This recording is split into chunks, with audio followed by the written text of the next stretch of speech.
Tom Brady. And by the way, to your point, there he is. He's at Tom's training facility, the TV facility. Now we up and running for real now. Time for another edition of Le Crib on this Tuesday, September 17th, 2019. I hope everyone's having a good Tuesday thus far. With that being said, we will be boycotting Taco Tuesday. Fuck you, Taco Tuesday. You know, here they Fizz Productions. I don't follow trends. I make my own. Yeah, just give me 1 second. I'm editing. Oops, I'm editing this video.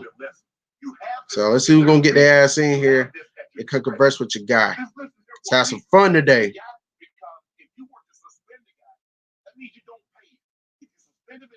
Just praying to God that the stream holds up better than Streamlabs. This could be an official game changer if that's the case. Okay, there we go. Got that part edited. And so we got to try to find how can we deduce as best we possibly can. I just need to edit. You could, I don't think any fan. I mean, I'm sure there's some Patriots fans would have said basically you said he didn't know. Because this is the way to protect yourself from the criticism that you're going to get. And I agree with Jerry Bell. If this, for some ungodly reason, this goes to trial. It's going to get, you know what? Let's see if I can edit this part. Comes out, things get said that you don't ever want to I can go and delete this. And because he upset this, maybe she wanted more than he's willing to pay. But and if a jury decides for her. And it's such a low standard in a civil suit. If there's no reasonable doubt, it's preponderance of the evidence. That's what got Tom Brady in the Deflategate. Preponderance of the evidence. That's true. That's what got OJ. OJ got off. Good point. Then he got to the civil, and it said it's more probable than not that you did that. So $33 million. Hey, that's why so many people are unwilling. Those who don't notice, this is my 10th. This is my 10th live stream on here. This is the 8th time the crib's been open, so I may be pixelated. No, not pixelated, but I may be what's the what I'm looking for?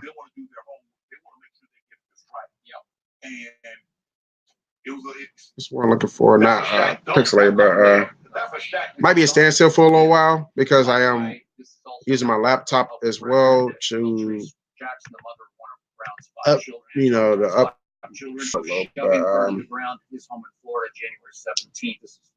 Because I only use my laptop to. It's my first time I use my laptop on a live stream, by the way. So also, I'm hoping to God that this connection holds up.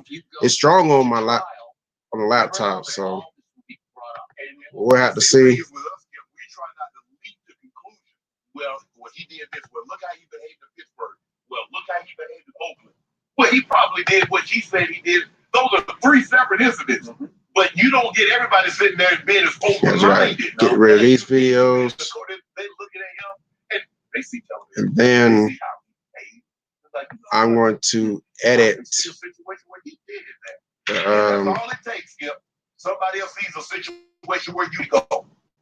But I just wish the commissioner would have stepped up. I'm gonna edit a thumbnail for this one. I need to make my own artwork for the crib. We're gonna do some fact check. We're gonna have to get. I said it might take 6 days. Skip, you might can talk to her for 3 or 4 hours for 2 days, and then bring AB in and talk to him, and then you're like, okay, Lisa Freya, because I'm sure she's going to be in there. Yep. What do you think? Who do you think's telling the truth? Because that's all you can do, Skip. Basically, it's going to come down to, because like you said, is he versus she. He said he didn't. She said he did. This is classic. Right. So, okay, Lisa, this is why you're making a big bucks. This is why we brought you in for this. What do you think? What does your expertise tell you in this situation? What do you think happened? You got to forget. You got to mind the quality. And don't mind the quality of this video, okay, of the stream. That's not, I'm saying I use my laptop. So that being said, that it is an older laptop, so that's why the quality is not as good as you've been seeing on my phone. But nonetheless, you're getting the stream, right? That's what y'all wanted.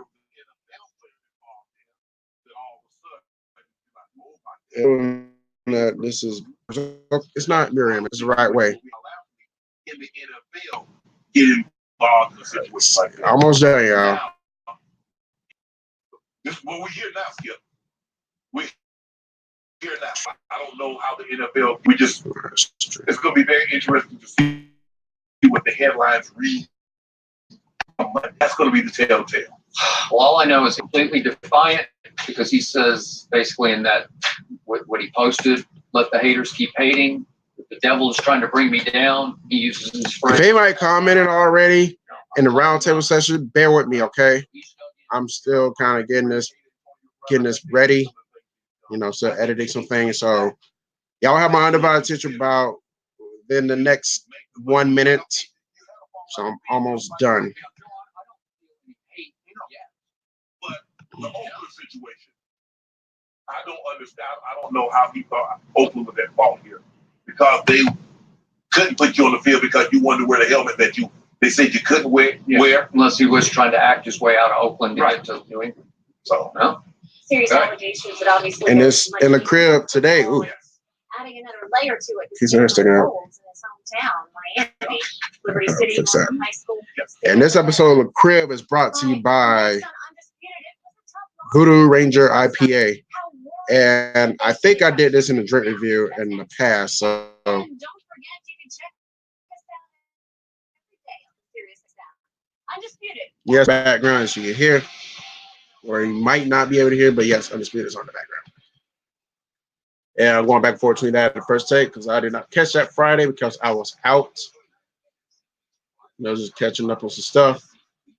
Catching up on my DVR a little bit, trying to get some of the space out of here. All right, almost done, y'all. It's almost completed. All right, Bob Carpenter, bold prediction. I'm going to go with the Jags over the Texans. And when you look at this, where are the Jags really good on their defensive line? Where is Houston not very good on their offensive line? Get some bubble wrap for Deshaun Watson. Move on. Trevor Siemian coming out party on Monday Night Football. I got that done. Nobody's commented yet. Really? Chat settings.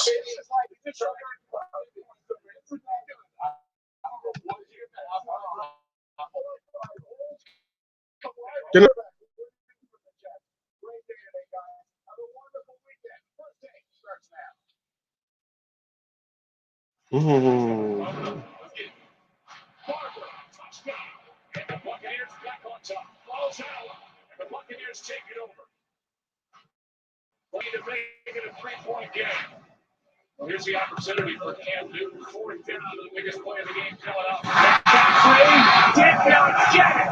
Tampa Bay is going to win this game. They're great for that.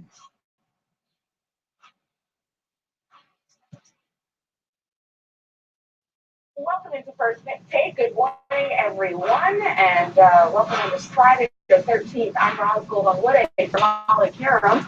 I'm with Stephen A. Smith, and Max is here. Max Kellerman joining us from Vegas. I know you're in your old stomping grounds, handling some boxing matches. I just want to say this, Max Kellerman. I want to look out for you here because you're in California and you hear me now.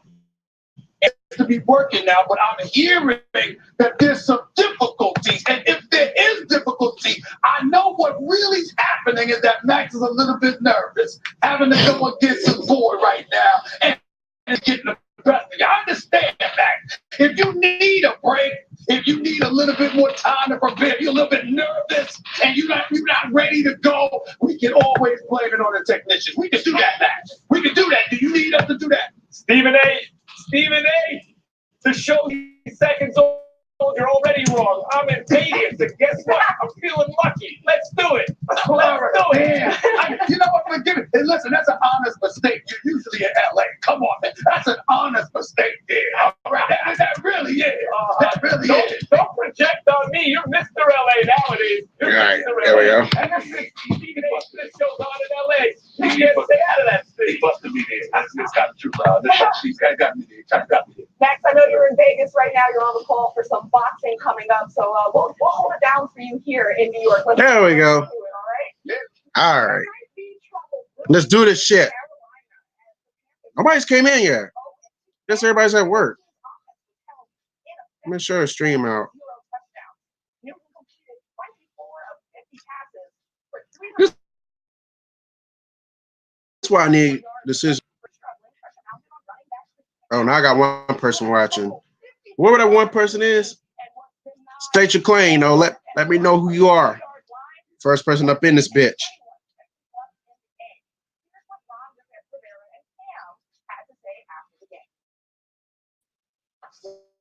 Christian, we felt had a good opportunity to score, and so we went fake reverse. You know, Type in a comment. Trying to a bit. You know, we thought we could at least get the first down. And Cam's foot such.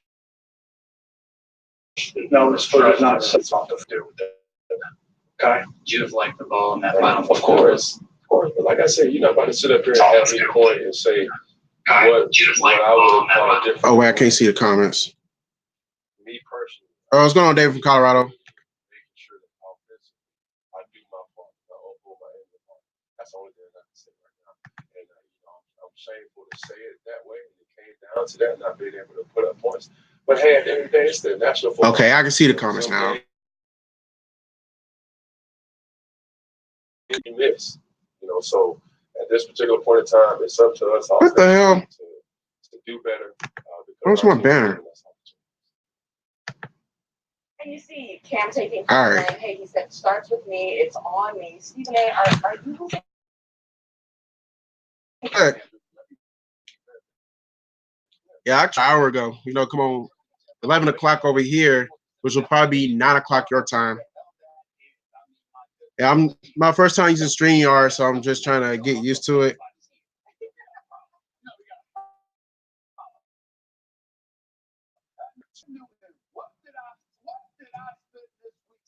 I got done watching a video. Was it yesterday or this morning? It was late last night, or early this morning, and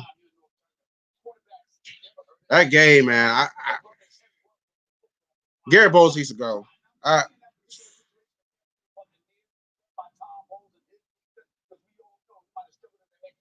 That's the only thing I really got to say about that.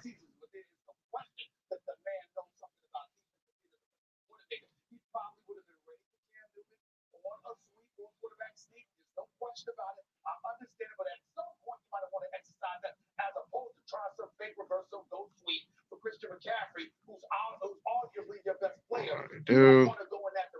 But in the end, what this comes down to, more than anything, is Cam Newton.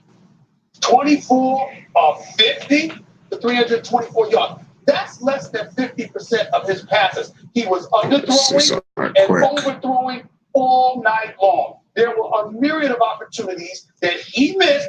And what did I tell you? Listen, he's Cam and Prime, my man Prime Time Deion Sanders say, Cam, oh please. I mean, we used to sing that in a complimentary fashion. Now that nigga singing ain't stupid as fuck. From this young man, Cam Newton is the third best quarterback in his own division. And all I'm saying is he is a superstar athlete. He is a high-end producer. He will help you win games. Yes, sir. We have the talent to win, but Garrett is a disaster. He had 3 years and hasn't improved.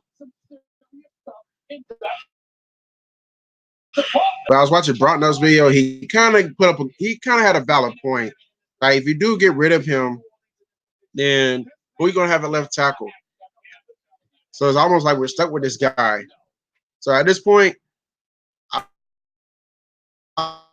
I say drop the left tackle next year or sign one. Just like how many times you're going to keep holding and holding and holding and holding. I don't care if you're going against Khalil Mack.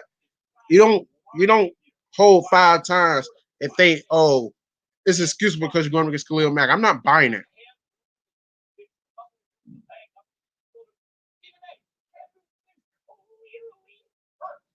John Ryan Murphy. Bray just signed him or something. How many yards 3 different times in the game. Somebody else said that too. We could trade for Trent Williams. I'm open for that. I like Trent Williams. I love when I'm watching the game and I'm like, what happened? And then afterwards, the analytics guy, that's when I know I'm on the right. All right. Stephen A. Let's see if I can clown today. See, all right, it's 1 o'clock, so let's see who I can clown today. Young and Restless, don't care. JMA 3. What the fuck? Dude, Michael Strahan and Sarah Haynes really need a third wheel on their show. See, this is why I'm always bashing the hell out of motherfucking daytime TV. And I ain't got nothing against Keke Palmer, but it's not like it shows all that better, not all that good with them. It just kind of deviate away from them now because like you had to add a third wheel to it.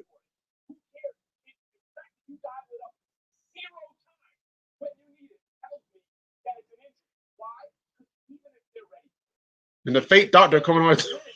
Fake doctor coming on today too.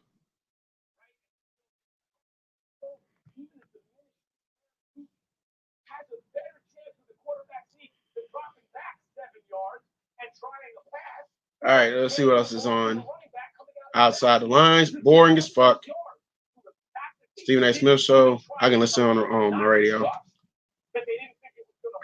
First take. High heat. That's what it tells me. Cam is hurt. Cannot judge him off of these performances. When is he not hurt? That's the question. Making this about is that it is simply a health issue. Cam in the off season had the shoulder surgeries in the preseason, hurt that left ankle again, which he had surgery on in 2014. No talk shows today. Yeah, there are some over here in this area. But they're definitely not on the tube here in this area. That's for damn sure.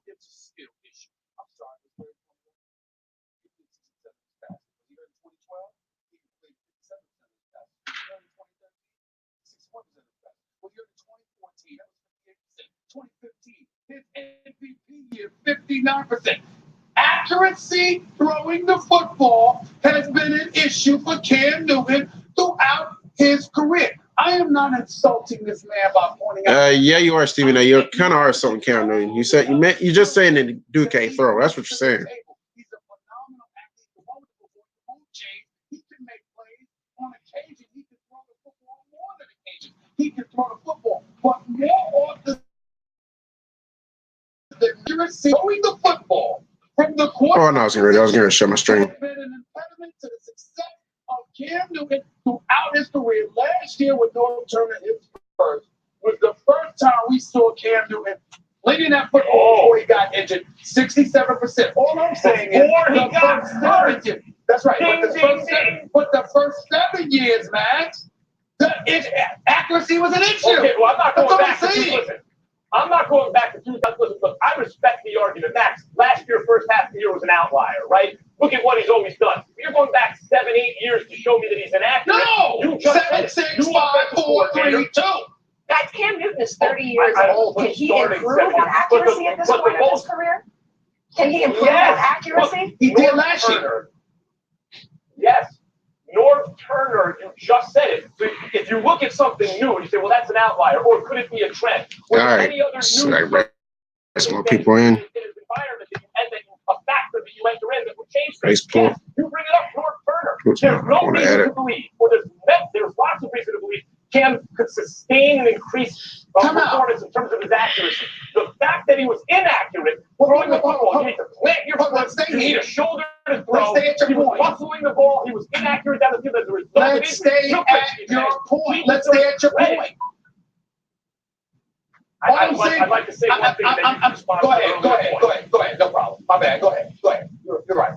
Cam, no problem. Cam deserves credit for being out there. Andrew Luck is retired. Cam took the same hit. He's out there not making excuses. I'll make the excuse for him. The man's hurt, period. But I'm saying to you, Max, I'm not saying he's making excuses. I'm not accusing him of doing such a thing. I'm not even saying that you're wrong about the improvement, but I'm accusing it of being an outlier. I'm saying it's an aberration. What's normal when it comes to Cam Newton is for us to look at his throwing accuracy and have that as a question mark. And when you consider that, and then look at his own division with New Orleans and Atlanta, look at the NFC overall with LA, Seattle, Green Bay, Chicago, Minnesota, Dallas, Philly. I just gave you 17 that they got outside the division, and the brother's got accuracy issues. I'm sorry, I can't be high on that. I can't. All right, guys, we got to wrap it up here. A lot more to go on. I'll expect a rough afternoon after this comment.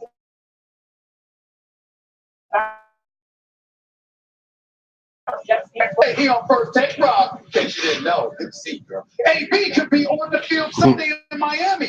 Like he don't do that bet any damn way. Well, I'll tell you why Big D could be in big trouble on the road in DC. I like that line. And don't miss what my friend. All right, get this wrong. All right. Wait, 101 degrees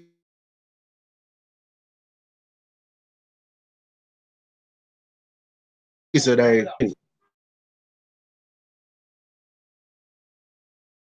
I'm back. Guess I was buffing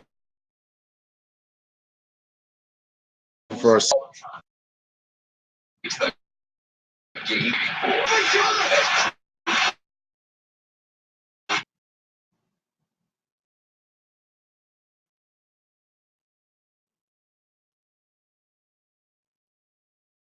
Agents available 24/7.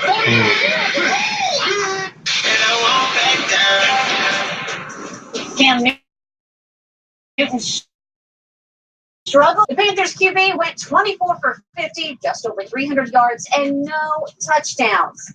Late in the game, the Panthers had a chance to snag the lead. 4th and short from the 2-yard line. Carolina ran a direct snap to Christian. I guess everybody at work or something. Not really getting a big pop today like I thought I would. It's starting to suck.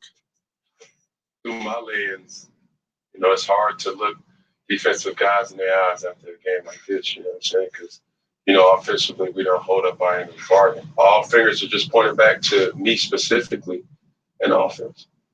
I have to be better.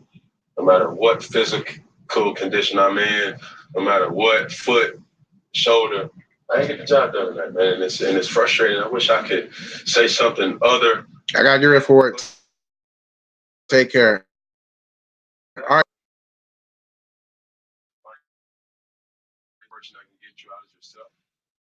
Cam's point, he's now lost 8 straight games and hasn't thrown a touchdown in 4 consecutive contests. So, Shannon, how concerned are you with Cam? Skip, I'm concerned with how he looked, and I'm concerned with the situation around him. Don't give me another beer. Maybe somebody else will show up in a second. Let's just take the offense, Skip. And I think the thing is, and I kind of made this mistake also. I look at Cam taking the team taking the team to the Super Bowl. He's been an MVP. Yes, he's won 2 Super. That's no such thing as regular season Eli Manning versus playoff Eli Manning. He is simply inconsistent. Yes, he's won 2 Super Bowls. Got the first league in turnovers.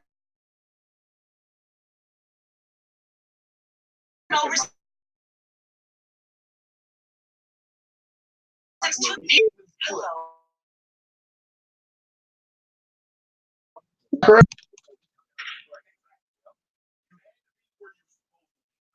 What happened last night? You take a guy like Cam. Like Cam is not the most accurate, the most consistently accurate quarterback there's been. What Tampa did early was they got to him and they got pressure on him. They didn't necessarily get him down, but they got pressure on him. And so what happened as he spent later in the ball game, Skip, he started seeing ghosts that weren't there. So he started throwing even more off his back, but he started throwing off the wrong platform. I don't know what Norman thinks. You see your left tackle scrub. They ask you release.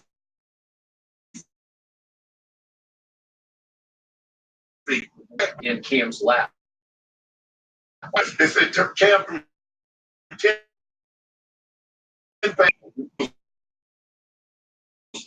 if you got to hit 20%, 30%, even 40% of those throws. And he missed the throws that were open. Cam did. He said, foot. We didn't know anything about foot. It's my show. I got to play better. And Skip, last Sunday I watched it, but you're watching so many games. I can't specifically just watch Cam while watching 6 other games that's going on at a given time. Likewise. Last night I had an opportunity to just sit and watch Cam. Something wrong with Cam. What the fuck is he doing? The left tackle, I think the young wages. Dude, okay.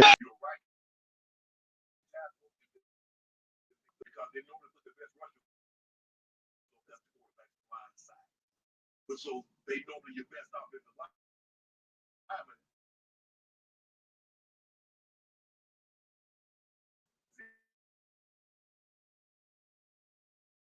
Let's see, stay in that claim now. I agree with this. Turn it down. On the 4th and 1 call. Hey, Angel and Sniper, what's going on, y'all? Just play with the StreamYard sage, try to see how this bad boy work, In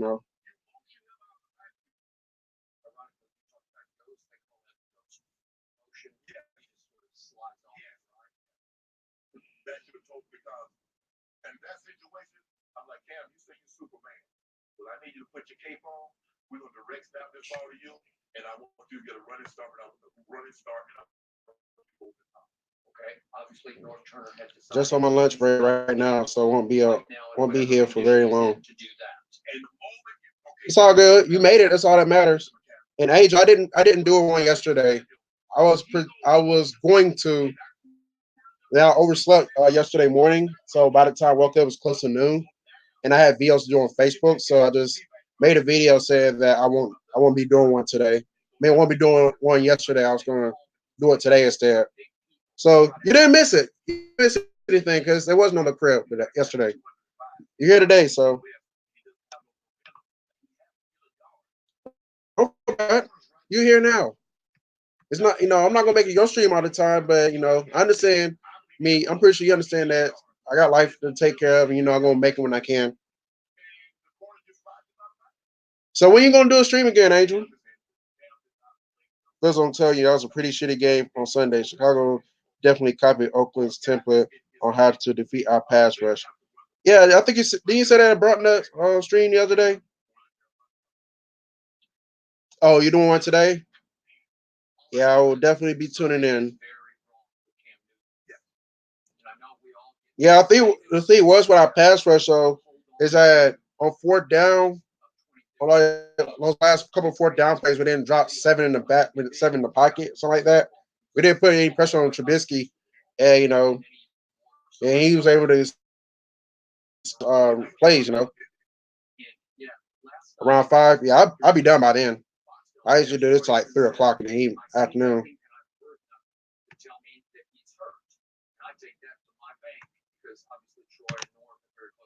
Okay, there we go.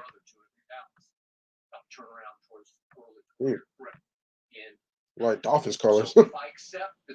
I did, and I also said on Facebook, get rid of ball quick is the way to.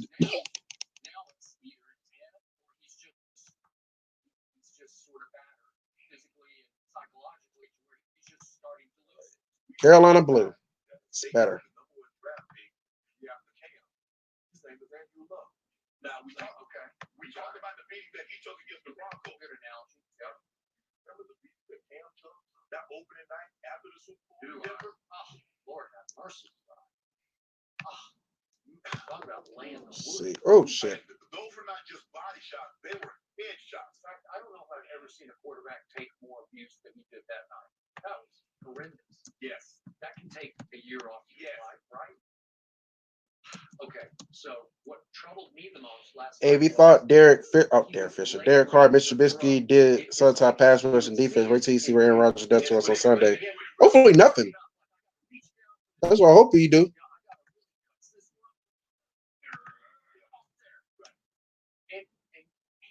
it was so hit and miss. Sometimes you throw a nice ball, right? And then the next one would miss by 15 yards. You say, what are you doing? Are you hurt? I'll go back to this. He did suggest all right. at the beginning, he said, no matter my physical condition, my foot, my shoulder. All right, I'm done with that. So I know Sniper's still in here. Angel, you still in here? Trying to pass the word out, on my Facebook and Twitter and Instagram, see if I can get some people in here for like a couple hours. Usually when I do my streams, it's usually during the daytime in the afternoon, and a lot of people at work, so a lot of people don't really have time to really come in and scope out for a while. Okay, she is here. How's the bunny ordered up so far? I don't believe in reverse psychology, but to tell you the truth, sometimes being discouraged and pissed off and whatnot can be a good thing in life. I'm pissed off, all right, at that motherfucker Garrett Bowles. When it's holding 5 times as like, who does that? It's a good thing that I don't do my sports videos on YouTube anymore, because not because of anybody here on YouTube, but my God, it just, I feel like Facebook's more of a template where I can really let out my frustrations and not have to get ridiculed, because like, at least Broncos country can understand where I'm coming from. Oh, he's good, but sounds like me before high school.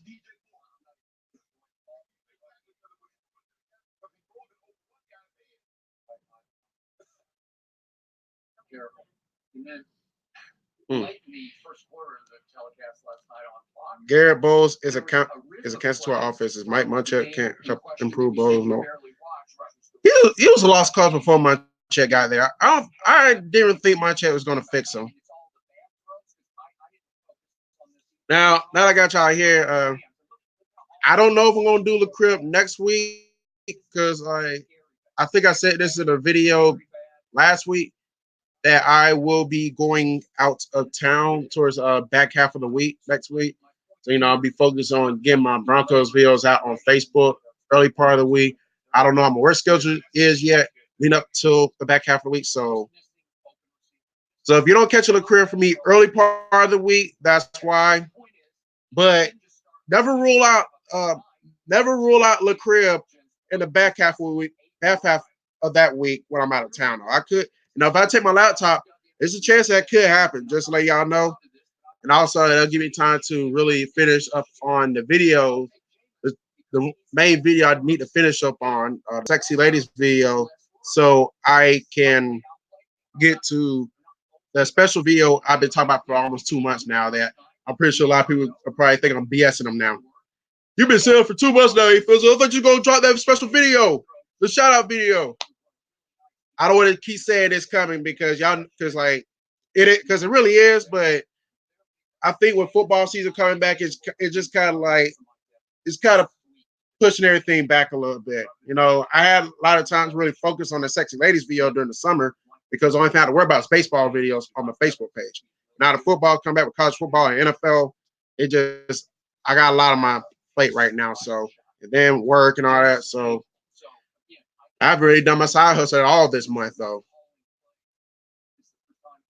Yeah, I remember you saying that. Yeah, I know you remember, but no, not too many people. I don't think too many people who was here that day heard me say anything like that though. So that's a lot to do with that. Nothing surprises me anymore, but I like Munchak. No, that doesn't mean you're a homo if you say you like Munchak. It's not like you say you love him, you want to marry him. Plus, Flacco's done a pretty good job outside that pick late in the game. I know a lot of people will turn to this penalties that cost the Broncos a game. And Flacco's done a pretty good job. He's not under pressure.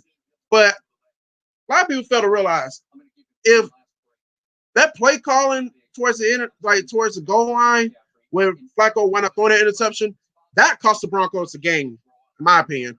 Because Joe Flacco had no business throwing it at the 2-yard line at the time.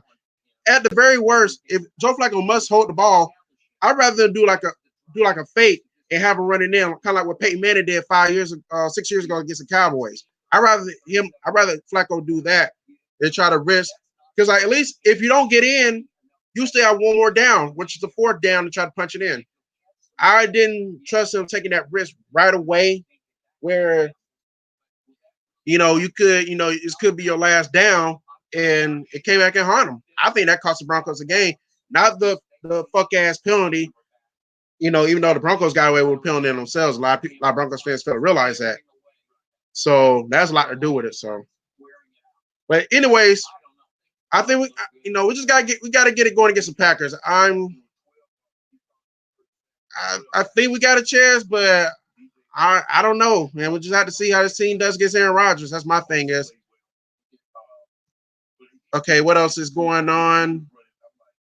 B. Raj is up in here. The crib is open. Angel says, boy, for it when you can. I haven't even done my 1K video. I know your 1K video is coming, Angel. And I see Amy and Warren in the stream. And just for you, Amy.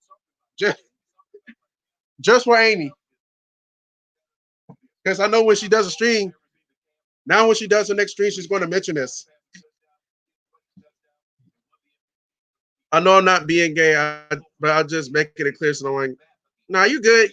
You're amongst people on Sniper. I don't think anyone's going to take it the wrong way. Yes, Amy. The road. Now you can mention the next time I come in your stream. Have you gone to Hooters at all the past two Broncos games? No. And I meant to say this in my post game analysis video after the Raiders game on Facebook. No, actually, I said in my pregame video about the Raiders before we played against the Raiders on Facebook. I said that I would have liked to go into Hooters for this game. I was leaning towards going to Old Chicago too. I was teeter totter going back and forth between those two, but the game came around 10:20 my time. That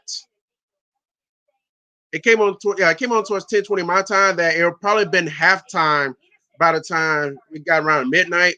And Hooters closes at midnight here during the weekday. So I just figured there was no point in going to Hooters for the Broncos Raiders game. As far as the Bears game, I went not Friday, Saturday. I went last Saturday for the Florida Kentucky game. So I had a choice. I said go for the Kentucky game or go Sunday for the Bears game. And I ended up going Saturday for the Kentucky game. So I did not make it Sunday for the Bears game. I would. I said I can't guarantee I'm gonna go for the Packers game, and I'll probably still be out of town when they play the Jags week 4. So if I do go to Hooters, the best chance will probably be week 5 against the Chargers. Amy, I am out today. That's why I'm doing the crib. Honestly, I think in right terms of the whole Hooters match are not working for me as it did for you in the past. You must have went for the Bears game Sunday.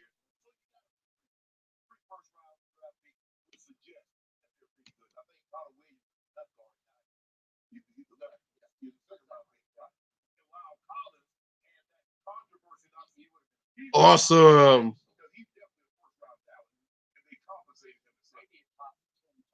Oh, Amy, I talked to my homeboy, AF DeVille Music. He says you're hilarious as fuck, though. He told me to tell you that. When he was in your Patriot stream Sunday. Sunday against the Dolphins. Be right back. Had to pay. I will be here, Angel. I'm going to be here to at least 3 o'clock at the latest. Maybe after 3, we'll see. But I'm not going anywhere for the time being.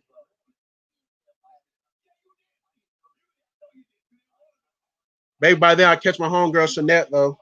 I know she probably be picking up her kids from school around close to 3. That's what I know. She caught me that time. I did for the first 2 games. Yeah, it was easy for you to go because you're behind me. So it's like you're in Oklahoma, right? So I think it's like 9 something. So it's easy for you to go. Whereas me over here in the East Coast is kind of hard, It's easy, it is really hard for me to go for 1 o'clock games as well. That's why I said that Packers game is up in the air. My best chance to go to the Hooters or Broncos games usually either the 4:25 games or the Sunday night game. I'm just gonna be honest. Oh yeah, okay. So you did go for the first 2 games. Yeah, you did. All right, say that. Yeah, I don't know that I'm not 100% certain that the Hooters match is gonna work for me this year either because it's been rough 2.5 years. Believe it or not, the Broncos went 1-4 while I was at Hooters last season. Their only win came against the Chargers week 11 when I did. I think you might have been in that my Facebook Live that day one because I did it on Facebook Live for that one. I also did a Facebook Live for the Browns game. I was there when they played the Browns and the 49ers, and they lost them both. I can't remember the other two. Oh, the Texas game, because I did a Facebook Live for the Texas game as well. So, yeah, lost that one on a Brand McManus shanking field goal. Oh, no problem, Amy. If I, I'll try to, like I said, I'm for the hood, but I'm a crossover effect, where the ladies can watch my channels. If I can refer any of my peoples over there to anyone's channel, I will do it. Okay, you are an hour back. That's what I thought. I'm trying to remember. Damn, because I remember I follow Hooters on Instagram, and I remember the Hooters you go to. I don't know if you still go to this Hooters, but I remember there's one Hooters you went to. Y'all had this fine ass female there. I think she was on the counter too. Cammy or something. Kimberly, I forget her name, but something of that nature though. If you still go to that same Hooters, does she still work there? The good thing is I'm 3-1 out of 10 Broncos games, only 0-1 on the road. I'm gonna try to tell me multiple Broncos games in a season home or away in the near future. He only went to one Broncos game, sadly. That was when they played the Falcons 2012. I was gonna go to the Broncos game down in Jacksonville where they played the Jaguars. I threw up in my mouth. Ooh. Yeah. I think I got this water. But yeah, I was about to go 3 years ago when they played the Jaguars down in Jacksonville. The game that Chris Harris had the interception, almost had I think he had a pick six. Roby had an interception, we won 20-10. But I never got my ticket in time, so I know BJ J Cutler's YouTube was there. Me and him was gonna link up for that one as well. Gonna do a video somebody before the game. Hopefully that'll contribute to us winning again. And I'm gonna do a divine intervention video on Facebook. I know me, so be looking out for that, okay? Sniper, my divine intervention video, because one thing I will mention is that a lot of people are down in the Broncos because we're from the mountaintop to basically rock bottom, but they fail to realize the Broncos are a team that can rise from rock bottom and get back to the midst of the playoff picture in no time. We can turn this shit around in a heartbeat just as fast as we fall off. We can get back on point. And people think it's going to take years before the Broncos get back. I disagree. We might not make it to playoffs this season. Nothing might happen this season. But I think by next season we have a good draft. I think that's when the Broncos are going to start climbing back up. Because like the Raiders, they're not going to do shit. And the Chiefs and Chargers, they'll continue to be the class of the division, but let's be real. Neither one of them motherfuckers going to get past New England in the playoffs. That's why the whole NFL world needs the Broncos to get good again. Because apparently the Broncos are the only team that can stop the Patriots from getting to the Super Bowl. I know Amy, is she still here? I know it's going to suck. I know she's going to be like, whatever. But she knows it's true. And to answer your question, most of the Hooter girls I have fun for are gone. They come and go. Same here. This Hooters. Yeah.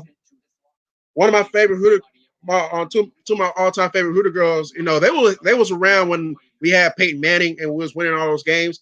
And one of them was my good luck charm. I had another one. She wasn't entirely my favorite, but she was also a good luck charm too. I was sit with them for during the Broncos and Braves games, and Broncos would do good because of them. But it's hard to really find a good luck.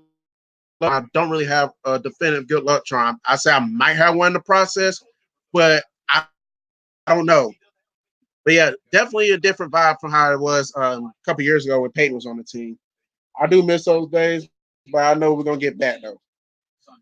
But yeah, I definitely do need to go for a Broncos game this year. I said my best bet right now, my first game will likely be the Chargers game week 5. I don't see myself going week 7 for the Chiefs. And I think I need to go to Hooters with Broncos Chiefs game. And maybe the Broncos will finally beat the Chiefs again. As far as Broncos go, you can get it turned around in a short period. Exactly. It'll be honestly, it's likely gonna be 4 in a row. Now, hey, I'm not saying the season's over. you know, is on the brink of being over, but it has to start against the Packers. We can't wait. We can't just bypass the Packers. Be like, well, it's the Packers. They got Aaron Rodgers. We can start over next week against Jacksonville. No, we need to start over now. We need to start now against the Packers. We're gonna make this thing happen. It has to start. It has to start this week. You know, even if they do lose, you know, at least put up a great effort where we're not turnover. Well, we're not, you know, forcing all these fumbles and shit. We're not getting all these holding penalties and shit and shooting ourselves in the foot. All right, you know, you have a good day at work, Sniper. I'm gonna give me another beer on that note. Maybe I won't throw up in my mouth anymore. Oh, that's not a good feeling. Ah.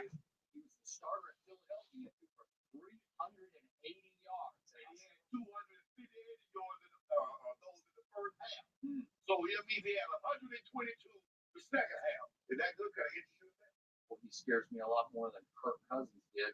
He does. I'm just telling you the God's truth. I will sweat this game. I will not sleep well Saturday night into Sunday because of Case Keenum.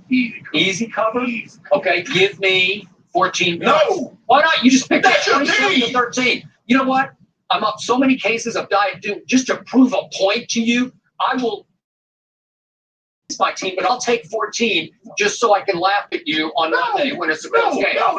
Well, then you don't have the courage of your conviction. Yeah, your score is 27 to 13. Give me 13 points. I'll take 13. 13 going once. Please go twice, go. So I'm trying to help me understand this. You and I both picked the Cowboys to win. Yeah. But now you want to bet me that they don't win by the number. I told you, I hope against hope that you're right about this. And if you're right, I would gladly, happily come in on Monday and concede you won one case of Diet Mountain Dew. It's down to 41. Okay, it would be worth it for me because the truth is I can't lose this bet. I can't lose. I finally decided. Okay, they covered. All right, but 13. You're telling me I got this high-powered offense and Zeke, the freak, is going to freak on him, right? And you got hold on. What about Wolf on him? Yeah. You got Jalen, and you say you need to see something from D-Law? I do. I need to see something from all of them on defense. I haven't seen anything for 2 straight games, one last year, one this year. I'm not happy with that. I'm not convinced yet. I see the makings of. All right, so I got one person up in this bitch bastard. Wherever that one person is, state your claim. Let yourself be known in the round table session. Come on in, let's talk. All right. Until that person decides, it's probably Angel Sky. I know she said something about having to pay the oil guy for her oil change. So it might be her. But if it's not her, if it's somebody else, state your damn claim. Don't be lurking.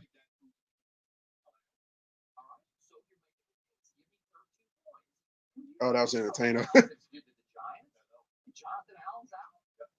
Let's see what my guy entertainer had to say. I said something about him. I said something about him doing a video about Daniel Jones coming to the Giants. Well, it's probably about throwing up in your mouth. Is feel it for a while. Still, gonna have an Eli tribute video up in half an hour. You're the man. My bad dog voice. How can I be the man when you're the man? Went on the record with your score, it's 14 points. So you give me 13. I don't even a note for Jenny to make sure she knows. Shannon, you've got the Cowboys 27-13. Yep. If you've got them 28-25. 3 points versus 14 points. Just a reminder, everybody, before the NFL games kick off on Sunday, be sure to download the Fox Sports Super 6 app and play Super 6 NFL Sunday for free. You have a chance to win $250,000 of Terry Bradshaw's money. That works, huh? Odell Beckham Jr. sparked a lot of headlines with his watch pulling this week. Now, though, OBJ is taking shots at the Jets. We'll discuss that up next.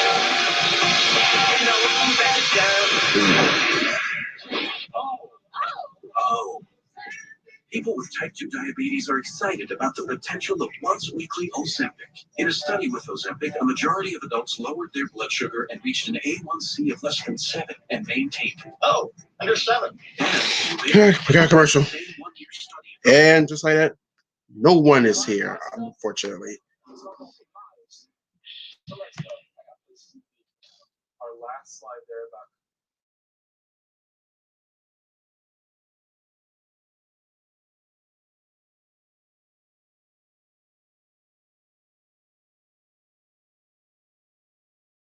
football, SportsCenter, and First Take on ESPN could all soon be gone. Call DirecTV now to keep the networks you're paying for. First Take is brought to you by Xfinity. Get the ultimate in-home Wi-Fi experience with Xfinity XFi and Jersey Mike subs via sub above.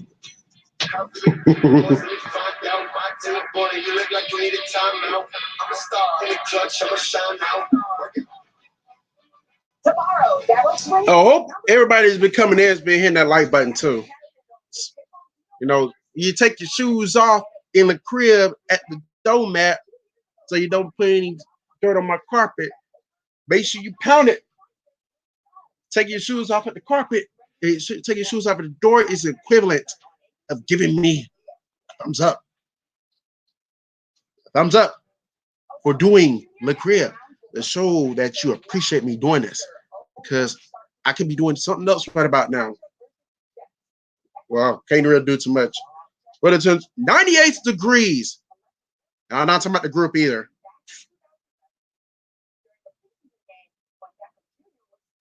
It is 98 fucking degrees outside. So Lord knows I will not be doing much. I could go to the indoor pool, but I used to say that for Fridays. It's ridiculous, man. 98 degrees, y'all. It feels like 101. It is a fucking scorcher out this bitch. Over it.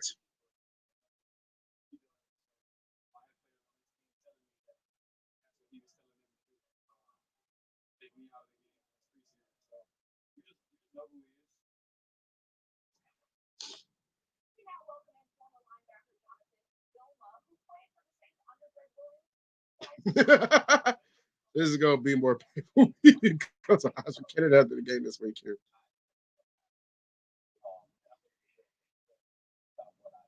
I did not know Cal Trust has started a game since his freshman year in high school.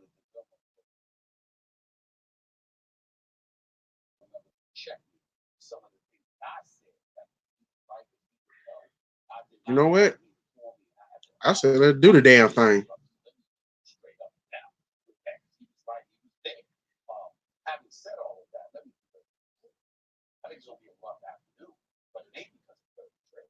First of all, that hit against Odell Beckham Jr. That was not a dirty hit. That was perfectly legitimate hit. Last time I checked, that was football. And I think he's in store for more of that this upcoming weekend. When he alludes to dirty tricks, I don't have it. But it's Wing Tuesdays. The one you damn wings today. Okay, here's the deal. Odell Beckham Jr. Everybody said when we use the word pretty, we ain't literally talking about whether you're pretty or not. We talk about finesse. People that don't want to necessarily be rough riders or be exposed to rough rider tactics. Greg Williams strikes me as the kind of dude that lives to make you uncomfortable. Whatever it is that's going to make you uncomfortable, correct me if I'm wrong, that's what this man wants to do. So the fact that Odell Beckham Jr. opened his mouth and exposed what his concern is exactly what Greg Williams is going to have him concerned about up here. And I'll use a basketball analogy to explain this back in a better way. If you got a knee injury, when I cracked my kneecap in half in college and I came back and stuff, there were a bunch of dudes. They never touched my knee. But you know what they did? Instead of jumping in the air to try and block a jump shot, they faked like they were diving at my knee because they knew I would go like this. I'm not following through that. Why? Because I'm scared. Because my knee was jacked up. I'm saying that kind of psychological stuff, I believe Greg Williams is a master at it. The worst thing Odell Beckham Jr. did was open his mouth and express what he is concerned about, because Greg Williams official account Miss Universe and Miss South Africa.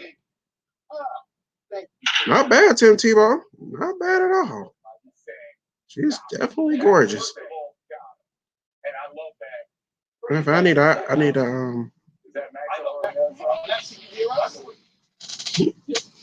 I got you. I got her to the Sexy Ladies video. Apparently, she's getting married. This woman's getting married to Tim Tebow. That's how she talks on. He can do everything you want a guy to do on the field. He plays delirious a little bit right now because we've been trying to come up with. So we're kind of delirious a little bit right now because we've been trying to come up with our wedding hashtags. This is the list right now. It's not on the damn list. Doing very well. But we need your help. These guys, don't you have some? Please, do you have any ideas? Yes, give us some ideas. Wedding hashtags we need to know. As long as you're not being told to break any rules, I don't really see what's wrong in a full contact sport with paying out bonuses to knock a guy off the field, so long as it's within the rules. Like, that could be a byproduct of hard-nosed football. But you know what? There was public outcry about it. The NFL felt differently about it. And Odell feels differently about it. He's not even, what he's calling dirty is, look, it's preseason. No one plays like this. It's not that Greg Williams isn't within his right to play hard, to have his guys play hard in the preseason, to incentivize him to take the other team's best player out. It's just Odell saying, but you know what? That's not me. That's not the way I was raised. That's not the way I would coach. But Greg Williams, you do you. And what did Odell really do by bringing this up? You're saying he put it on Greg Williams' radar. Oh, we're going to put this in his head now. You know what else Odell did? He put it on the refs' radar. He put it on the fans' radar. This is the second block in first tape today. People are going to be talking about it and thinking about it. And he may get a whistle that's borderline. That could go either way. Now it's 99 degrees. As I watch some videos and laugh at some of these other clowns. Maybe somebody else will pop in late in a couple of minutes.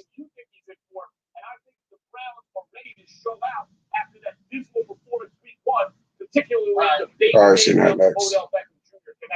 Yeah, Max, I completely disagree with you. The head, having someone being in someone's head, it's definitely on Odell Beckham's mind. Now, Greg Williams, he's a psychology major. Before he became a coach, I was with Greg Williams for 3 years. Everything he did was to affect the psyche of either us as defensive guys playing as hard as we can play, or affecting the offensive side of the ball. So what are you talking about right now with Odell Beckham? He's not talking about the Jets defense. He's not talking about Jamal Adams over there at safety. He's not talking about the defensive line or the pressure that the Jets can get. He's worried about getting tackled. Not even God can say the Jets. So is he talking about the routes he's going to run, the touchdowns he's going to score? No. He's concerned about how are they going to hit me? How are they going to tackle me? Is it going to be too hard? I don't like that. And oh, by the way, when he mentioned dirty shots, there were no dirty shots. When we saw that preseason game was a clean hit, and he thinks that's a dirty shot, then again, psychology major Greg Williams already got in his head before the game's even started. You can beat someone up here before the game started. You already won.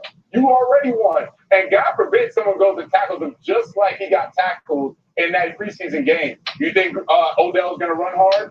No. You think he's going to run his routes hard again? You think he's going to go across the middle? No. Now you've just eliminated a player. Matter of fact, you had a player eliminate himself mentally out of the game, checked out. Now you're talking 10 on 11 football. That's how you win the game. There's nothing dirty about what Greg Williams is teaching. Everything he's talking about is playing hard, fast, physical, aggressive. Aggressive. That's what it is. And it's aggressive. And not only that, it's also different. Hold on, Max. Hold on, Max. Hold on, Max. No, you hold on, Stephen A. Don't tell that man to hold on. You got Trevor Simeon. You don't really have a number one. Jameson Crowder, Bobby Anderson. You know what I'm saying? Le'Veon Bell can ball. We know what he can do. But the point is that you're a bit compromised offensively, which elevates the level of urgency that the defense is feeling. We got to do more. So, yeah, you want to get into Odell Beckham Jr.'s head. You definitely want to do that. But you also sit up there. You can't. within the rules. Right. You want to knock his head off if you get the opportunity to. And the fact that he's worried about it, hell, it might have a residual impact on the rest of the cats around him too. Because if we take down their number one receiver, I mean, damn, that could work too. I think it was a mistake for him to open his mouth and express this fact. I really do. I'm not disagreeing that a coach can get in an opposing player's head and it can cause at the very least a distraction. I'm addressing what Odell means by dirty, because he didn't actually say rules infraction. He said he's hearing from players who were on that team that coach was telling them to try to knock him out. Now, it could be within the rules, but let's not forget, Bountygate was largely within the rules, and yet there was still a penalty. Meaning that Greg Williams is on the radar of the league for doing this kind of thing. So whether or not Odell Beckham Jr. is now like in his own head because of Greg Williams, the refs and everyone are also alerted to the kind of football the Jets are going to play. And if there's a borderline call, Odell may have just bought himself a whistle or two in a game where that could be the difference. Max, let's ask the guy who's sitting right here who actually played for Greg Williams, okay? Because what Odell is alleging is that Greg Williams wanted players to hurt him, put a hit on him, to be dirty. You played for him. You used the word aggressive. But was Greg Williams a coach that maybe taught you the mindset of get the hit done by any means necessary, even if it's dirty? Absolutely not. Because one of the things Greg also preached was never hurt the team. So we didn't want unnecessary roughness penalties. We didn't want any type of 15-yarders for doing something outside of the rules, because we can't come back from that. So when we talk about the NFL and the talent, no team is so talented that they can overcome 10 penalties a game, 9 penalties a game. So he never preached anything that would cause harm to the team. And if you're going to cause harm to the team, and that's the way we played the game. So we played hard, we played fast, we played physical, but we weren't going to go and cross that line. And to Max's point, Max keeps talking about, well, now we're going to look at these tackles. The refs may look at the tackles more. They're all the same tackles. A tackle's a tackle. There's nothing illegal that the players are doing. If you look at what the Browns did last year, you look at what the Jets did this past game against the Bills, there is nothing that the refs have to say, oh, let's take a closer look at that tackle, because now Odell is bringing it up. They're going to play the same way. They're going to play just as hard. Nothing they're doing is illegal. And let's take a closer look at that tackle, because now Odell is bringing it up. Because, by the way, under Greg Williams, they weren't back up 180 yards with penalties in the game like they did under Fizzle week 1. Right? Your point about adhering to the rules, not getting penalized unnecessarily, doing it within the, playing tough football, doing things that people in polite society would be like, that's messed up. Like Odell trying to knock me out in a preseason game, even if within the stop. No, Max, stop. No. Preseason games are football games. Yeah, third teamers trying to make a team, second teamers trying to make a roster. Preseason was never treated as, oh, I'm going to take off. This isn't basketball. We can kind of stop around. We have our pads. It's contact. If you don't have speed, you will get hurt. I get it. There is no other way to play preseason than full speed. Jonathan. Yeah. Okay. I understand your point. Was there anything illegal going on in Bountygate? No. That's why I was anyone instructed to break the rules in Bountygate? No. But there were penalties. What penalties? Ultimately. Greg Williams was sanctioned against the NFL. He was suspended for 1 season. Yes. Yeah. Okay. Yeah, even though you're saying right now no rules were actually broken. Say it again. No. What I'm saying is we operate within a culture that sanctions things or doesn't sanction things. You're saying, well, it'll be the same tackle, it'll be the same play. Why would the rest blow the whistle? Greg Williams was suspended for not breaking the rules by your own definition. I agree with you about that. But when you put the thought in the official's head, in the league's head, in the fans, the media, the whole thing, borderline calls, don't be surprised if Odell Beckham gets a borderline call. If more eyes are now focused on the Jets, and they're not going to be, and where there's a gray area, we'll go against them. Well, Max, first of all, we need to be careful about interjecting when you're talking. You need to do the same. You got to slight the light. Just come in for our limited time Longhorn Cookout. 18-ounce fire-grilled outlaw ribeye, Longhorn's new mixed grill, and our full-rack baby-back ribs with steakhouse mac and cheese. That's how steak is done. Longhorn Steakhouse. You can't fake the steak. Aaron Rodgers is historically, transcendentally, specially great. No, you know why? Because Aaron Rodgers is hot and Aaron Rodgers is cold. Are you kidding me? He is not consistently, historically great, transcendentally great. He's above anybody who's playing this game on a human level right now. He's also the most overhyped quarterback in the history of pro football. That is the most laughable statement you have ever made in the history of the show. Okay? So it's Aaron bleeping Rodgers. Aaron Rodgers. E-R-R-A-N-T Rodgers. Here's what you won't have an answer for. The play of the game and the play of the year and the play of this century. That was special. There was nothing special about this play. No. Yes. Undisputed.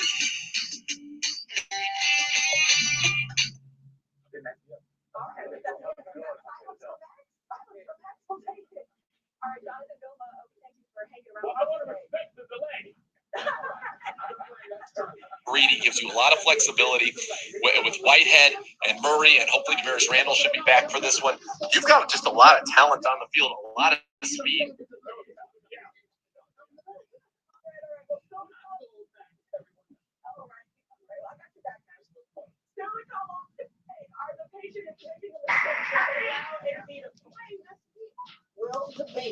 And I have an announcement about Captain coming. Ooh, stay tuned.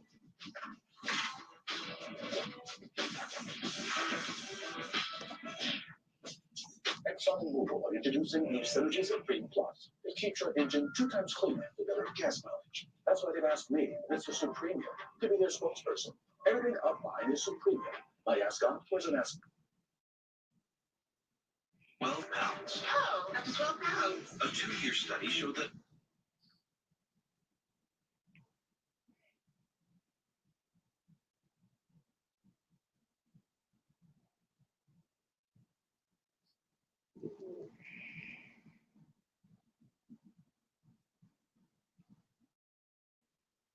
Now, fans will miss out on the #1 destination for everything NFL, including year-round coverage of all 32 teams.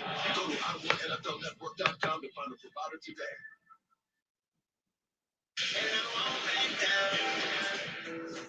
Odell Beckham Jr. unloaded on former Browns coach, now Jets defensive coordinator Greg Williams.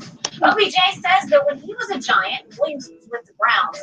Williams told defenders to target Odell in a 20-17 preseason game. The receiver goes on to say one of the hits he suffered in that game is ultimately what caused him to have ankle surgery.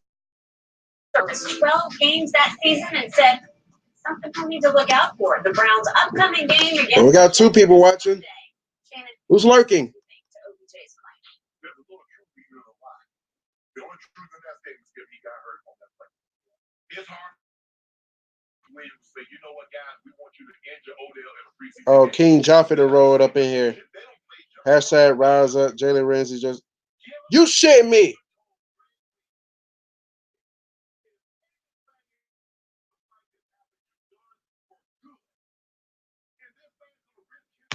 Yeah, that's what I thought. Yeah, I did hear something about him wanting to get out of the Jaguars though, so I don't think the Broncos are gonna go after him, so it's open season for anyone really.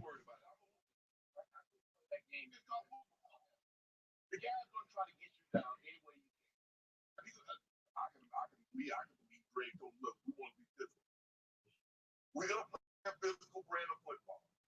And whatever we need to do. It's good with you, Joe Rock.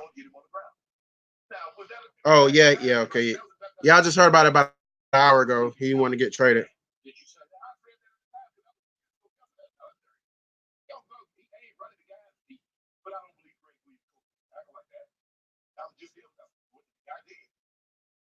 I just hard for me to believe, knowing what the commissioner told Greg Williams. So you like your chances against Sunday? I know y'all had a good win. I guess a good win against the Eagles. Depends how y'all look at it. Oh, what I'm drinking on the Voodoo Ranger IPA. I actually did a drink review on this either late last year or early this year. It's really good shit though. Passing by to say hello. Thanks for passing by.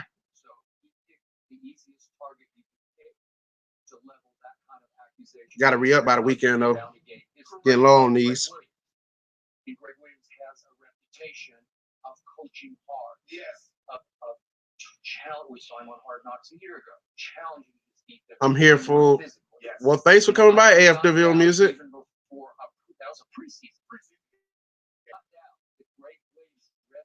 The weekend. Yeah, I'm talking about reading up on these beers. I'm getting low on these. I gotta re-up by this weekend. That's what I was talking about. It ain't even no, I said this weekend. I'm not, I don't normally drink during the weekday, but I'm just doing this because I am doing Le Crib. That's why.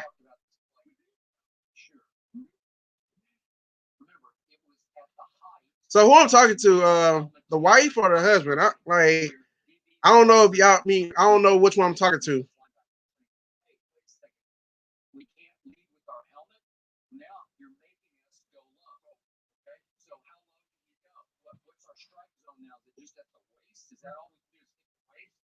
Oh, the wife? Okay, that's what's up. Yeah, I just got done watching your video about an hour ago before. Yeah, I just got done, not an hour ago. Yeah, about an hour ago before I started my stream. And your bestie was in here not too long ago too. You missed her. So don't ask me no football. I was gonna ask you any football stuff. That's for Joe Rock. He was just up in here. I think he left. I'm not sure. Ask you about South Florida stuff though.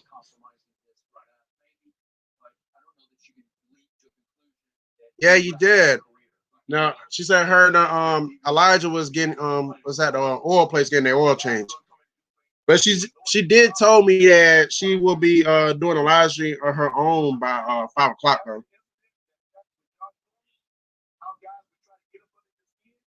And watch Sports Live and the ATL going there trying to flirt with her too, like he always do.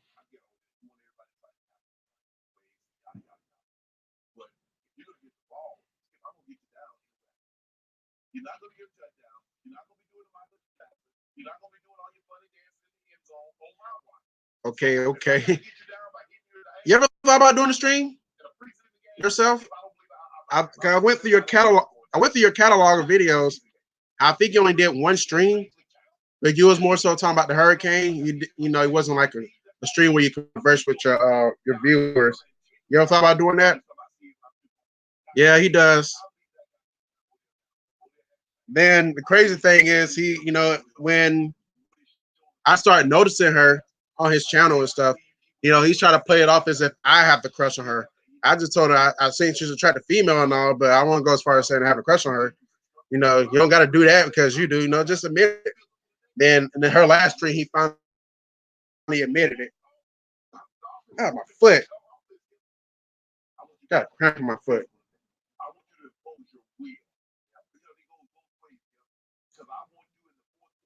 Make sure you pound that like button if y'all haven't done so yet. I surely would appreciate it. I don't really ask people to like it and comment and all that, but when I actually do ask y'all to comment because I like the feedback and I like to hear y'all thoughts on videos. But usually I don't ask y'all to like on things. But like when I do my live streams, when I open up the crib, I surely would appreciate it though. Yeah, it was what's it? Yeah, it was her. I want to say it was a very last stream she did. That he was in there, and he said something about him loving her, and I was like, I was being an asshole because sometimes I do that. I was like, "Congratulations, Sports Live, you finally admitted it." And he's like, "Admit what? That you finally had a crush on Angel?" Because I was gonna put him on blast for that. But I said I wanted him to admit it for himself, so I don't have to do it. But yeah, he came out and admitted it though. It's like the one big stream she did where her phone went dead. Let me see. I'm gonna see if I can put it out real quick. So when you can catch it later.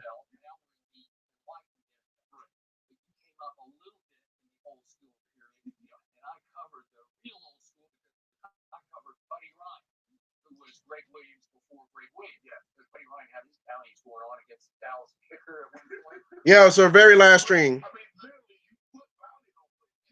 So okay, I assume you're still in here. Are you from South Florida, or you just kind of been staying there for a while? Because I had an uncle who stayed in South Florida for a couple of years. I don't think he's there now, but I know he stayed there for.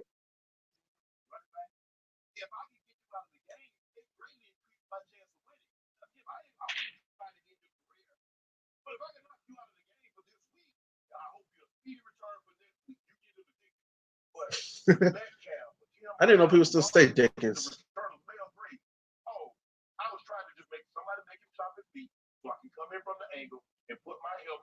And somebody left. I'm down to 2 viewers now. That sucks.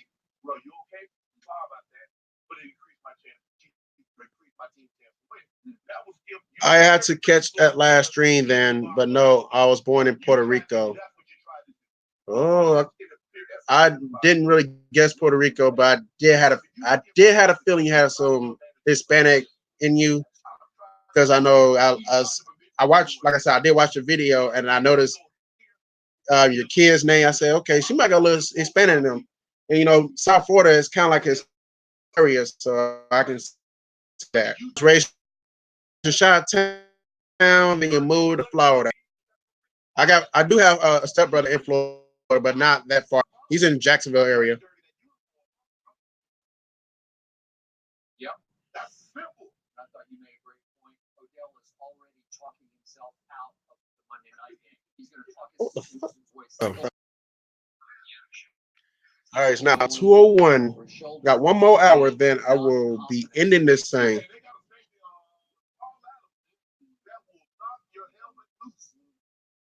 Yep. Yeah, that's Hello North. It is. I always want to move there though myself. I really do want to move there. I always told myself if I move to Florida, it's probably gonna be with Central Florida though, like Gainesville, Orlando, somewhere around there. You know, because I want to be closer to my Florida Gators and my Tampa Bay Lightning. But only downfall about moving there is that I won't be close to my Atlanta Braves. You know, I am in Georgia, so Atlanta's about an hour and a half away from me. So, you know, it's easy access to the Braves game, but I would rather have. I've been to a good chunk of Braves games in the past, so do want to be closer to the Gators, though. Plus, I do have aspirations to get a beach house in Jacksonville, or Orlando, so more so Jacksonville. That way, you know, my folks would have come and see my stepbrother. You know, I can meet up with them in Jacksonville as well. They come kick with me on my beach house. That's the plan. Hopefully, one day it will happen. Though, gonna start saving up this money. Then hopefully, I'll be able to retire at the age of 45. I can move to Florida. See what's coming up.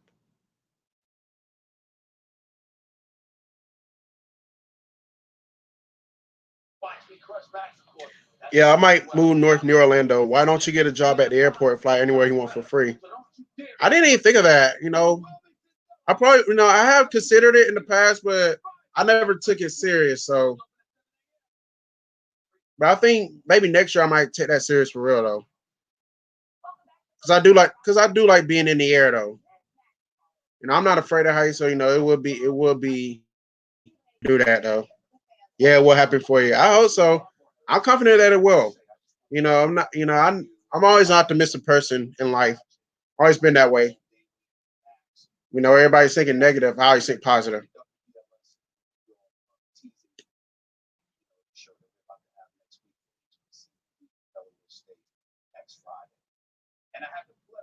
Oh, they're gonna be a Delaware State this Friday. This is up.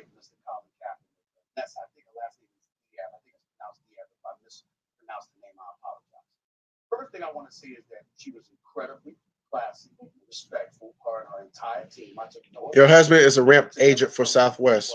They wanted to dope. Some things for the rank. She specific.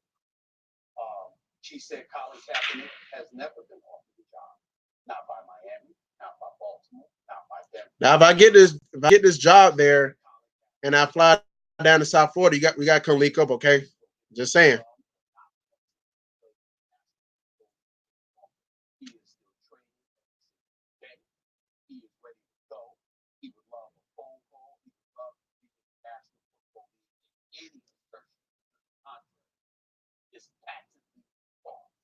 So those were the 2 points that she wanted to make sure that she made. She obviously respectfully. Yes, we can go to a game. Nice. I like that idea. How old are your kids, by the way? I know you got a daughter and a son. How old are they? Like basketball? I prefer college basketball, but I'll go to an NBA game.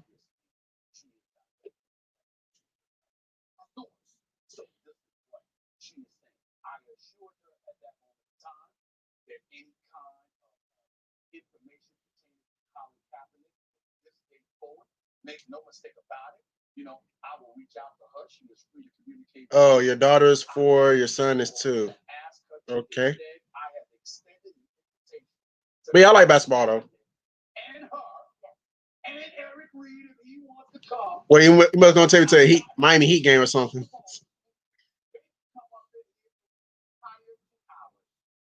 Just so we're clear, you know, so no one is in a position to say misinformation is being disseminated, their positions are being misrepresented, Mac, or anything like that in any way.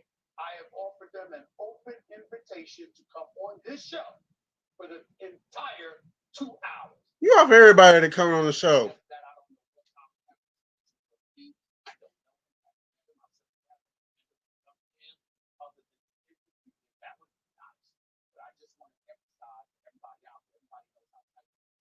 Nobody shows up.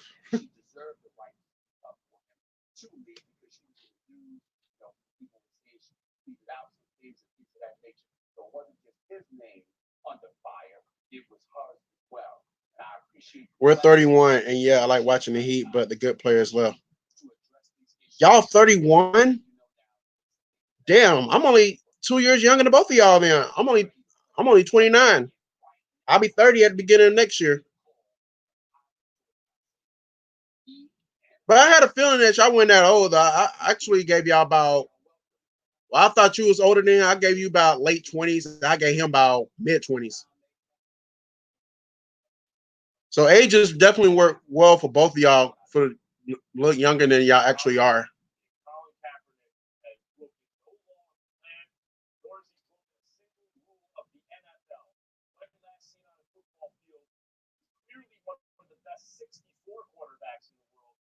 Fact that he doesn't have a job in the NFL is an outrage, and I second that. We'd love to have him on the show. Absolutely, I think it would be absolutely fascinating to hear from Cap and all of them. I mean, sometimes Cap's silence can be powerful. Sometimes. Yeah, we'll be 32 in Jan. What day? I think I might ask you. No, it's somebody else in Angels. What day in January? Because I'll be damn if our birthday's the same day. Not in a bad way, but I'm just really curious. Like anytime somebody tell me their birthday's in January, I always gotta ask.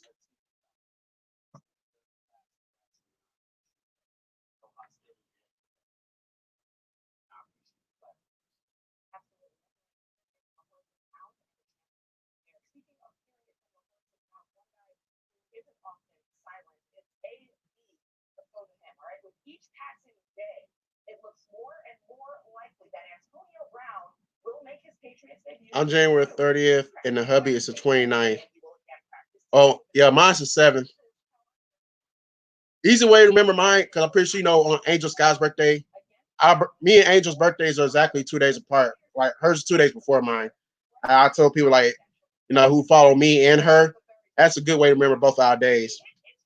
And my plans for Thanksgiving, watch the Cowboys and the Detroit Lions game, drink beer, and kick it with the family. Because I'm gonna have a lot of family members. A lot of my family members are probably gonna be, we're probably gonna link up for Thanksgiving. It's probably the first Thanksgiving in quite some time, in about almost 15 years that everybody's been like pretty much everyone's been together. So we're probably, and my mom, my aunt, my oldest aunt, they're gonna, I know, and probably my older cousin, they're probably gonna go all out as far as like making food and stuff. So it's probably yeah, I'm probably gonna be with them around Thanksgiving. I'm not gonna do any vlogs or anything, but I might come up here and talk about my Thanksgiving shortly after that. And then I'm probably gonna be on vacation around that time too. So definitely get to spend time with them. Your daughter is the 17th of January. Hey, fellow Capricorn in the house.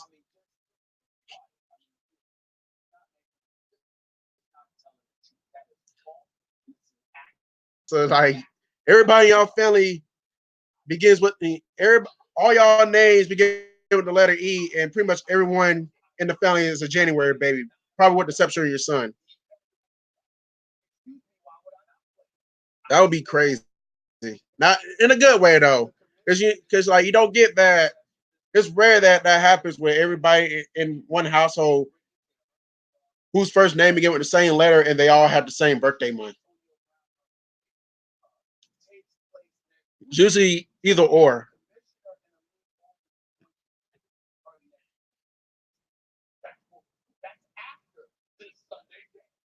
So until that interview takes place and the league makes a decision, then he's eligible to play in the National Football League. And if he's eligible to play in the National Football League, and I'm already on the hook to give him $9 million out, why would I not use him? Considering the fact that he's the second best wide receiver in the world. In the world. Why would I be right back. If he's already eligible? Oh, my lips getting chapped. Yeah, my son is February 16th. Let's all have a January birthday celebration. I'll be down like me, Angel Sky, and you and your husband. That would be the ultimate celebration right there. Like you got 4 YouTubers who all happen to share a birthday month. We're kind of like, well, I know you and Angel are tight knit. Me and Angel are tight knit. You and I we're starting to get to know each other a little bit. So, that would be awesome. I'll be down for that. I'll be right back though.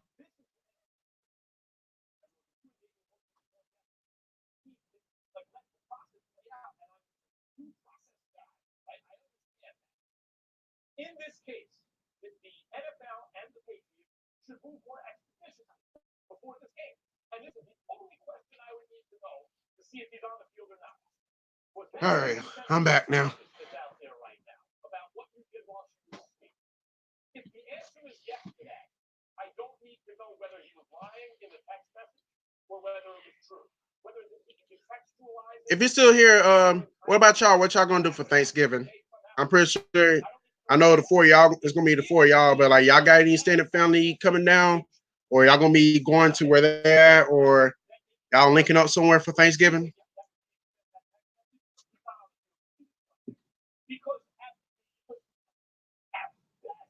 it's, as they say, the optics are terrible. At best, it was terrible for Antonio Brown, the Patriots, and the league. At worst, it's a non-consensual act. So that's the whole shooting match for me. And as for, well, they haven't talked to anyone yet, move quicker, NFL and Patriots. Before this weekend's games, you should have at least ascertained that fact. Did you send the text? Was that you? Yes or no? I want to break this down really, really simple. Number one. Don't break that down real simple, huh, Damian? We'll probably go to Chicago for Thanksgiving. Okay. That's interesting. That's what's up. Is it your side of, obviously it's probably your side of the family. Is your husband originally from Chicago too, or just you? Well, not from there, but your big sister's out there. Okay.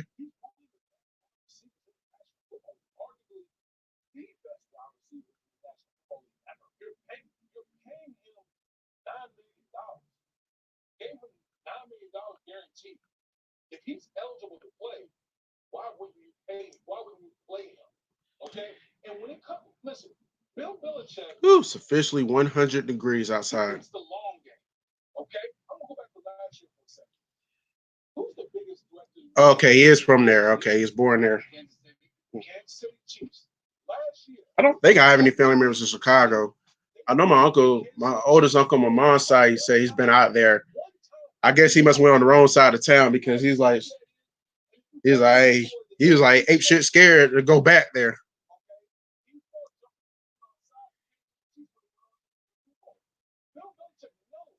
I never been though. I can't speak on how it is in Chicago, but if I ever were to go to Chicago, I think one thing I definitely want to do is go to an official deep dish pizza joint though. I would say I'll try their hot dogs, but I don't like onions and tomatoes on my hot dogs. So I can't say I'll try the hot dogs. And I don't really care for sauerkraut. I mean, I like sauerkraut, but I don't care too much for it on my hot dog meat on my hot dog. So I don't think I'll try the New Yorker either. Listen, they don't know if Antonio Brown is going to implode, but they hold all the cards here. They have the leverage. If it works out, they're in a great position when they. He might have went to the South Side. So to me, it's really Probably went to a White Sox game while he was over there too. You know, people like they say they'll go places that like leave shit out. So yeah, Giordano's is like the most famous deep dish place. That's one of the places I heard about too. When I was watching this documentary about Chicago and how the city is. You know, they were talking about their pizza. That place came up, and there was another place they was talking about too. They said they serve really good deep dish pizza.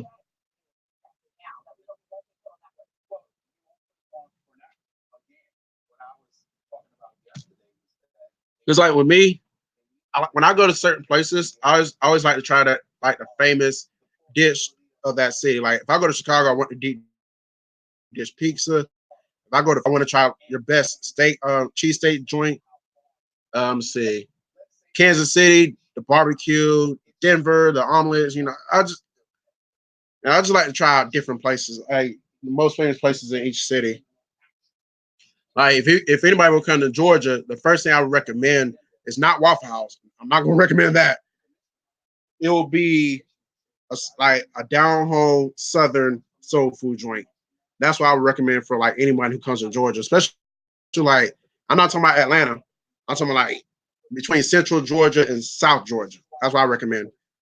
Like if you're in Atlanta, I recommend the Varsity. You know, I recommend that place to anyone in Atlanta.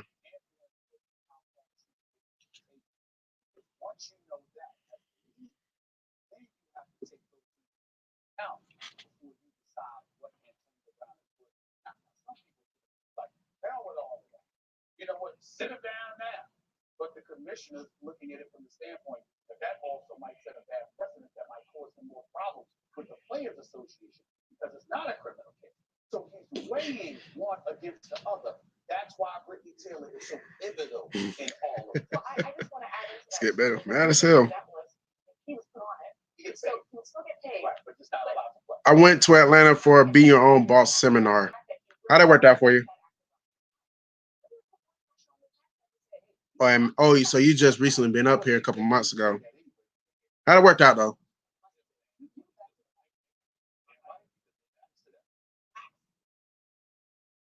Guys, again, I understand your point, and Damien, I understand your point. I think it's a good one in terms of college football game.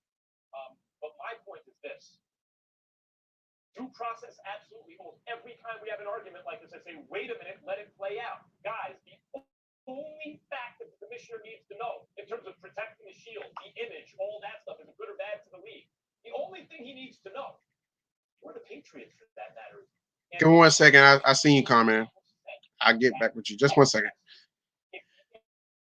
What you said, yeah, I started my own hair company and I'm just learning as I go. I love anything that has to do with business. What type of hair are you trying to do? Like dreads or braids or kind of like highlights? Like what type of hair in general? Or all the above? I don't look like obviously I know a little bit something about hair. So I grew up around a lot of females, so I kind of got it graded that when I was a kid, you know, about hair care products and type of hairstyles and all that, you know.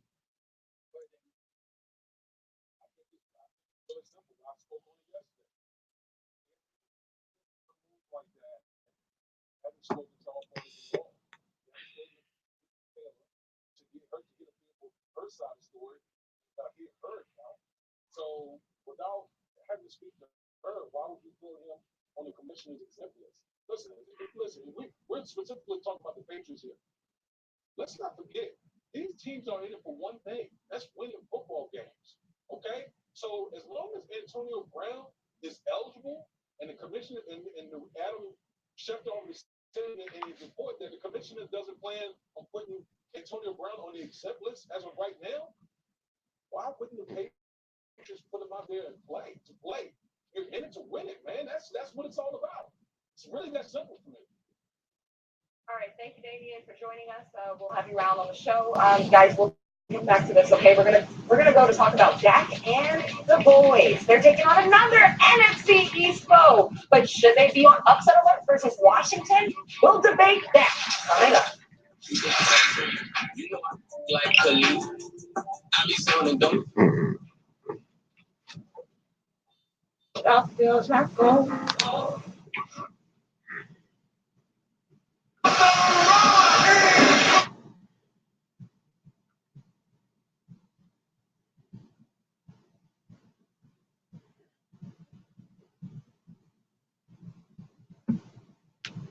First ever 8-passenger Hyundai Palisade.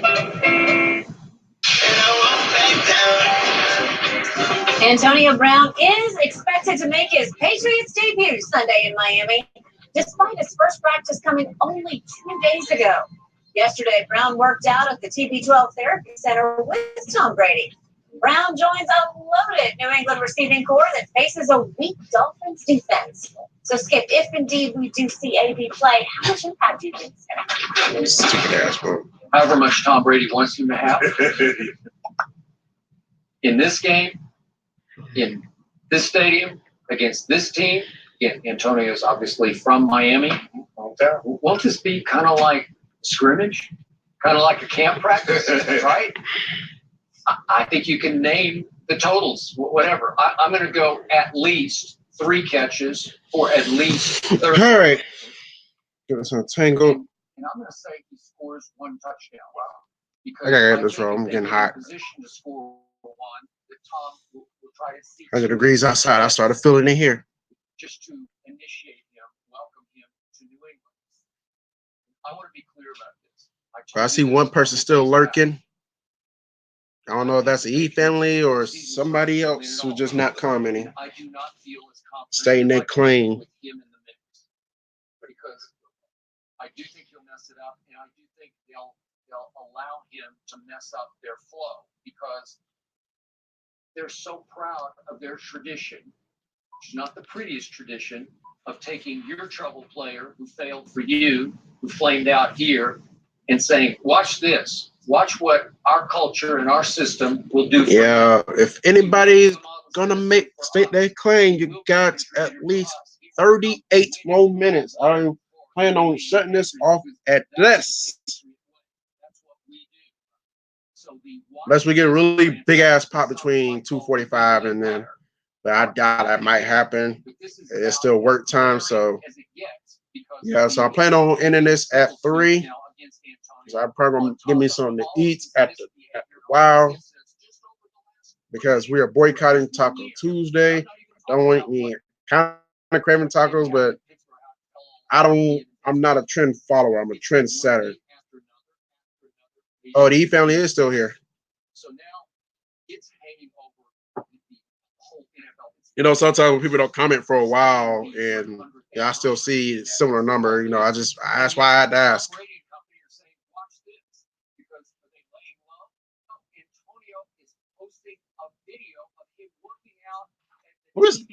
Since you're here, I'm gonna see if I can get Angel right quick. Let's see if I can get her in here. I know she was in here earlier, but let me see if I can get her back.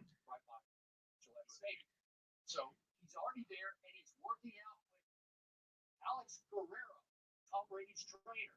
So they have no shame. They're not running from this at all. They're not saying, let's wait and see. They're saying, no, full speed ahead. We are all in with AB. Tom Brady has taken him under his wing, and he's going to show him how to be a Patriot, how to play football the right way, how to be a winning football player. So, man, I don't know. Maybe he'll catch 5 balls. But I'll say 5 targets, 3 catches, 30 yards, 1 touchdown. Welcome to New England, Antonio Brown.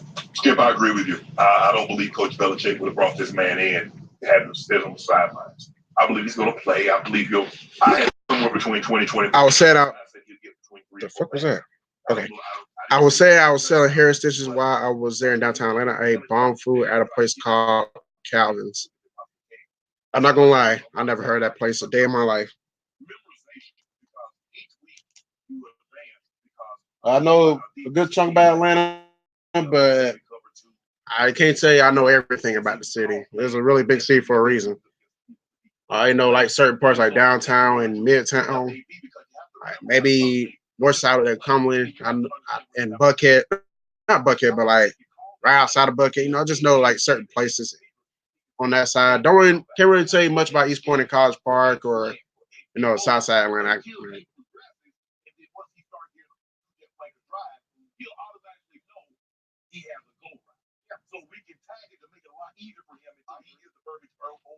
But yeah, what's like a soul food joint that though? Or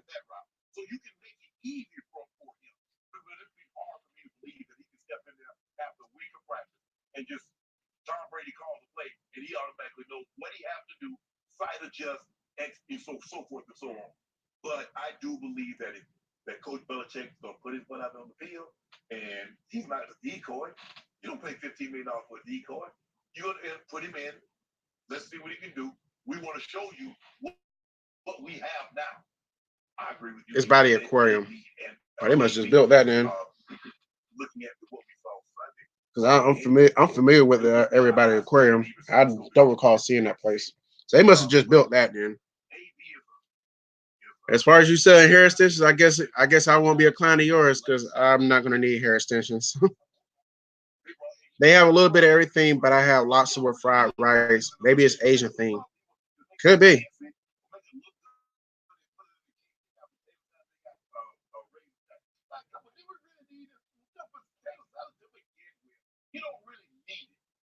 I don't think they needed AB. Boy, still, if he's anything like he was, let's just say he's not going to get 170 targets. But if he's anywhere close to the production that he was in Pittsburgh, with the limited amount of targets that he's going to get, let's just say for the sake of argument, over 16 games, he get 100 targets. This thing will be tough to deal with because you got Edelman to have a two-way option on most routes. You got Josh Gordon who can make plays, and he's unbelievable once he gets the ball in his hand. And then you got to deal with James White, Rick Burkhead that can catch the football and run the ball along with Sonny. Everyone's just passed by. You don't have to work cut out for him. Well, everybody all right. Entry point for him because the Patriots, I think, can name the score in this game. Yes. Have you tried that Popeye's chicken sandwich? No, I have not. This goes back to me not following trends, but then on top of that, Popeye's like a good 10 minutes away from where I stay. Like sometimes when I leave from work and come home, I don't feel like taking those extra 10 minutes. And the places I go, like hang out on the weekend, Popeye's is nowhere to be in that area. So no, I've not tried it. Maybe I will. It depends. It depends how wherever I go, and they have the chicken and the bread and all that. Because I don't got time to be bringing my own bun and all that just for them to put it. It's like I've been hearing about that as of lately too, though. I know y'all tried it though. I think y'all said it was pretty good, or I think either y'all said it was good or it was okay.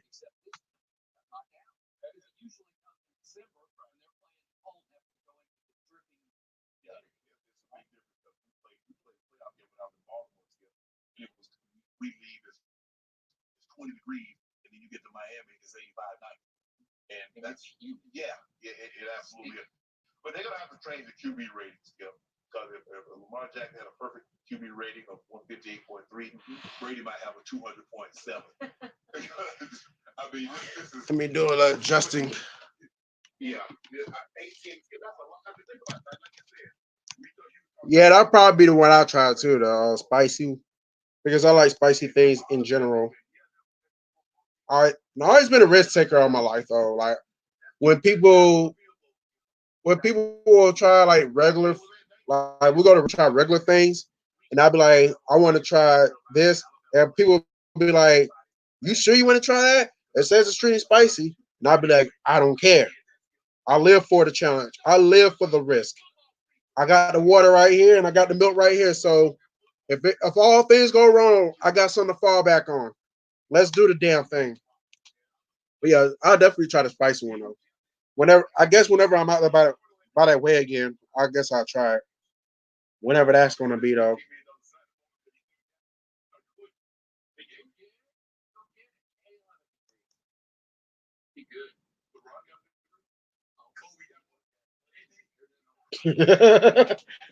Shit, start stupid as fuck. As long as a toilet nearby, it's all good. I'm not gonna need a toilet though. It don't, spicy foods don't mess with my bowels. It just at the very worst it'll mess with my palate, so it won't mess with my bowels where it's gonna make me run to the bathroom. So I'm good in that department.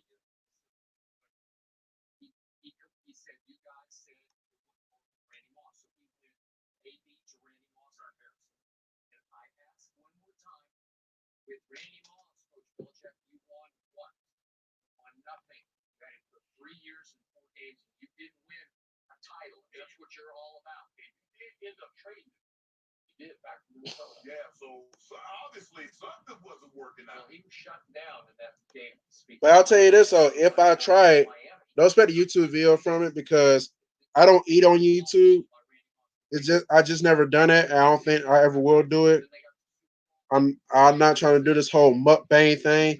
If anybody, because like goes back to what I said, not a trend follower. But like I'm not gonna knock anybody else who wants to do the whole mukbang thing. If it's up your alley, then go for it. I'll just live vicariously through your reviews. That's how I feel about it.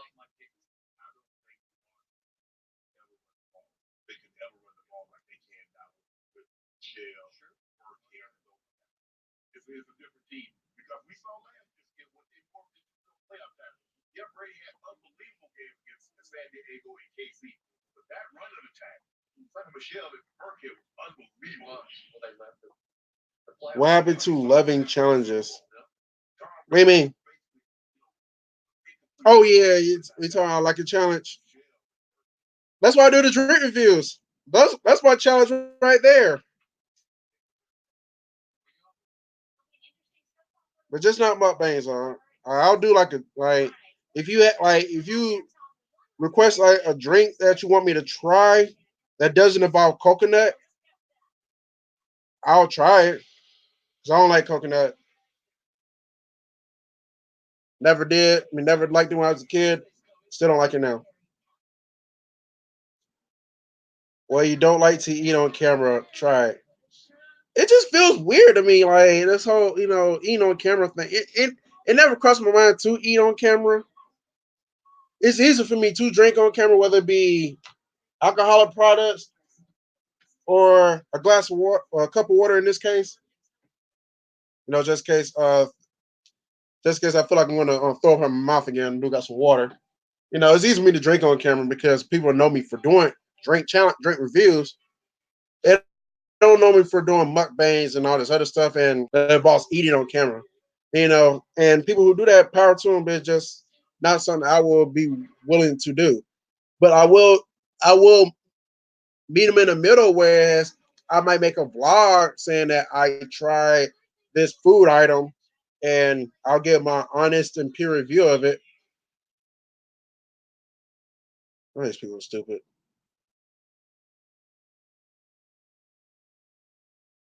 Oh wait, I just flipped from that.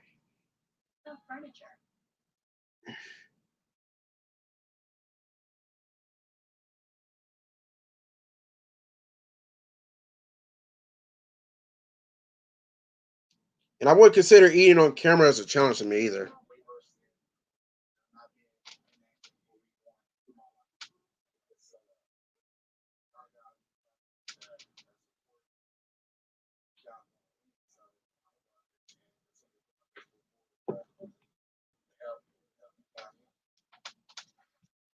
Welcome back to First Take. We are coming to you live from above the Chase River deck at Pier 17. We just heard from Adrian Peterson, who will be starting this week. Man, my head itching like a motherfucker. Thank God tomorrow. I mean, only good thing about tomorrow is like I can dry shampoo this son of a bitch. Have I tried Malibu horchata? Let me look this up.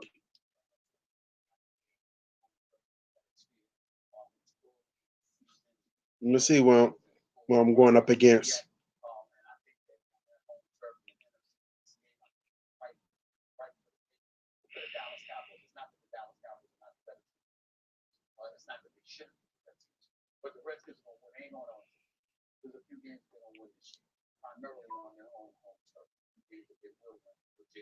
It's rum chata. Oh, it's rum chata. Okay, I'm still gonna look it up though.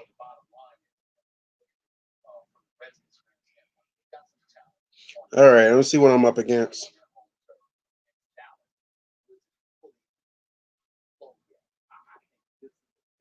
Yeah, I heard of this. Definitely familiar with this.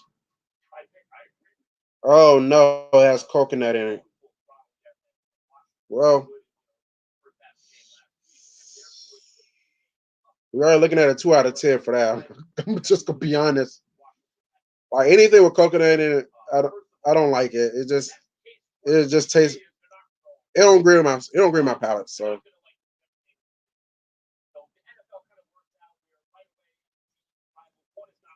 then I see the horchata right behind it. Rum chata, horchata come around. Let me see. Let me see this. So maybe I'm missing something. Truth is,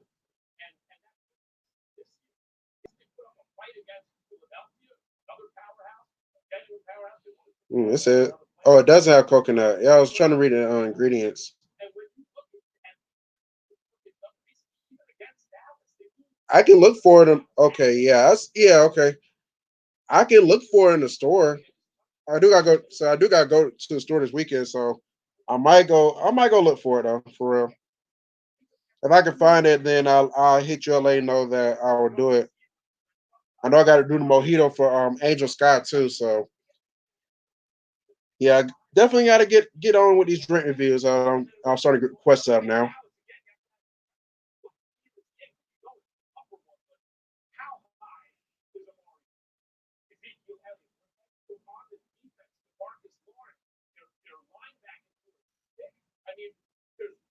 I know one thing. If I try this mojito, they're going to have to hold the cilantro.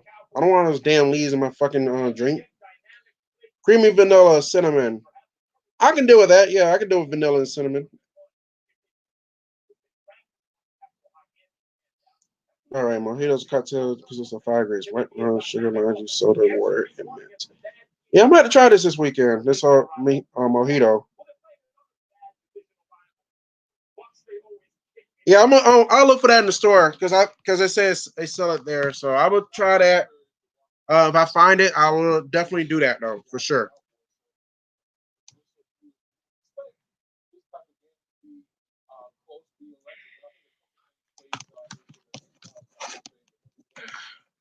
All right, let me get this around here so it don't cut off on me. I'll be pissed off if this cord came loose and it knocks me off the internet.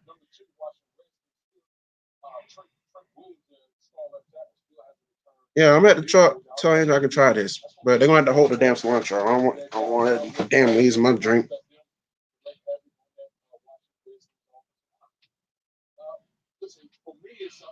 Make sure it's cold. It's nasty. Oh, okay. You said make sure it's cold because it don't taste good when it's hot. Good advice.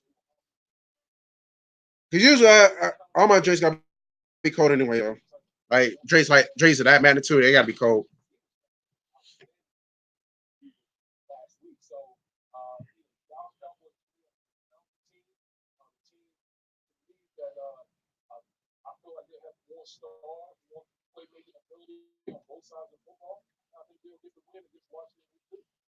On the rocks. Now you're talking my language. Because like a lot of drinks I try of that magnitude, they got to be on the rocks. No ifs, no ands, no buts. Must be on the rocks. It's mandatory for me to have my drink on the rocks, like stuff like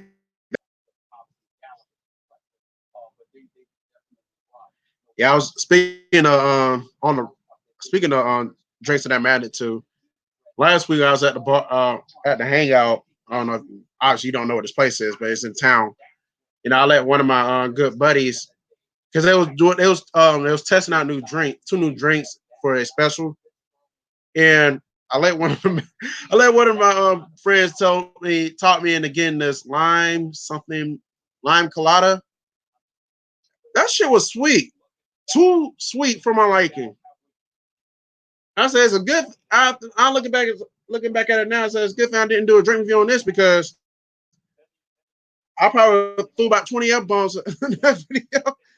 I wouldn't be able to share my face with it because my family members were like, "Damn, I didn't know you had a pipe out like that." Yeah, it's good that I did not do a drink review on that because it probably would not end well. But yeah, it was too sweet. If I had to get like a review on that lime colada margarita that I tried, I had to give it like a 5 out of 10. It was too sweet. Yep, that sounds like a female drink. That's probably me. If it's like in a shot, yeah, you can pretty much see females predominantly drinking it. But like, I'm not trying to do like male versus female, but like here in the city, I have a consensus how men drink mixed drinks and how females drink them. But it was in a cup like about this big or okay, about like this big. That's how big the cup was, and let's just say like a couple came in. A couple comes in, and the woman orders a drink, and it's filled to the rim top. I can see a scenario where the wife or the girlfriend might ask the husband or boyfriend respectively, "Help me drink this. This is too much." I can see it. I can see that scenario happen. It didn't taste like it had alcohol in it, which is a disappointment because when I taste drinks, I like to taste alcohol in them. I don't like to taste just straight up sweetness or this and that. It takes away from it, and it's not even what the bartender did. It's just how the drink was from the get go.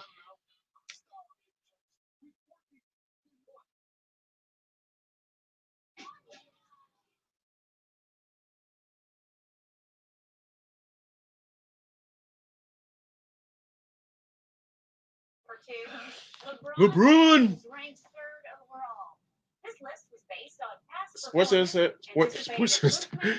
Illustrated's top 100 NBA players. This list: Giannis on whatever his last name is. Kawhi Leonard, LeBron.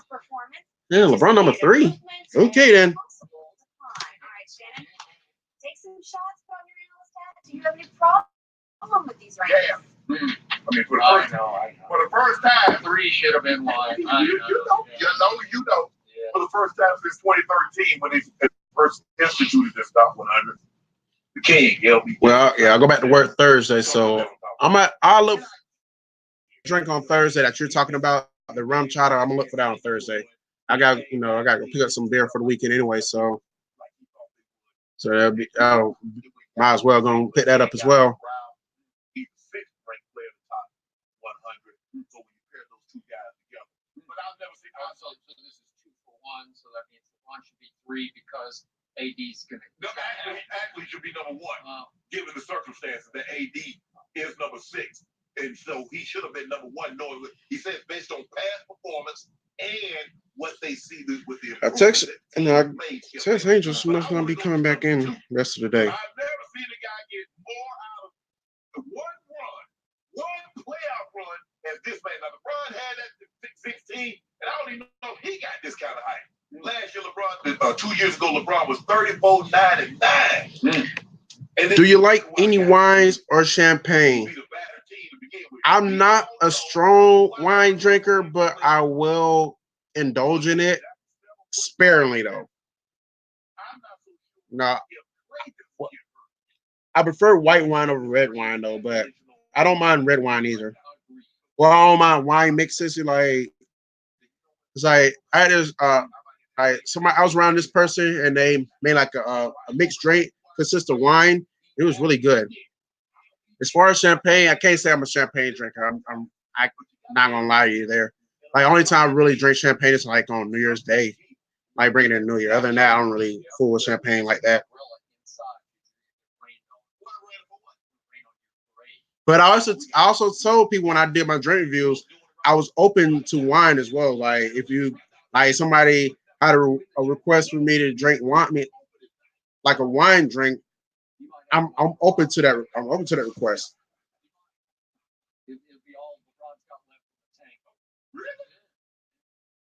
Okay. Many problems I have with this list, but I'm going to start with this problem. Help me out. Did Kevin Durant retire? Is he still active? Yeah, we ain't playing. Oh, do we know for a fact? Yeah, we know for a fact. We know for a dead solid fact he's not even going to try to come back in. Well, by the time this interview better be done. What got him in the walking boot after this? So obviously you're into it. So like what would be your recommendation as far as wine and champagne? Still the best player in the NBA. Deserves to be ranked number one on this list because he's still a player. I don't get it though. How can he? It's like he's out of sight, out of mind. Yeah. What are you doing? That's how it works. He showed you again this past playoff run. Every time you saw him, you said, "Uh-oh, it's different with that guy." Yeah. Right? If he had stayed healthy in the end, we'd be having a different conversation. Yeah, and I agree about Clay. I hate champagne, but it tastes. Okay, I tasted a good one in Punta Cana. He's just not number two. Never heard of it. He's not a closer. They are going to have an issue because they have two non-closers. Yeah, I'm not really big into champagne. I know women who I know women use champagne, and I'm not gonna sound like new school to this, but like they use champagne and mix it in orange juice. And okay, they make mimosas out of it. That's what it was. They make mimosas out of it. They'll drink that on Sunday morning. I'll laugh at it for a minute, like, what the fuck y'all doing drinking? Like, what's up with this Sunday morning mimosa thing I got going on? It's called it's margarita from Italy. Ooh, interesting.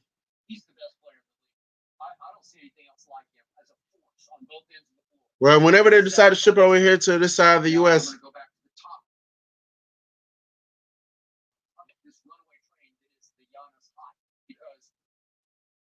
we saw what Toronto did. They just took him out of the game. I was going to say, I wrote that down. I just saw a week ago what Brazil did, and they rubbed his nose in it because the coach took a shot at a 40-yard shot. Okay? And you ranked him number one? Margarita also has white wine and red wine, and I was thinking about making a video trying to do it. I highly recommend that you do that. I'll make you a fair deal. You try the margarita, I will try the rum chata. Yeah, Chet, and they have them here at Total Wines Wine Store. Yes, do that. We got a deal now. You got a deal now, E. You got to try the margarita from Italy, and I gotta do the rum chata. What's it called? Rum chata, horchata. I gotta do that on my video. It's a deal, right? Because I said I gotta go to the store this week, so I'm gonna look for it. I would never BS anyone when I make deals.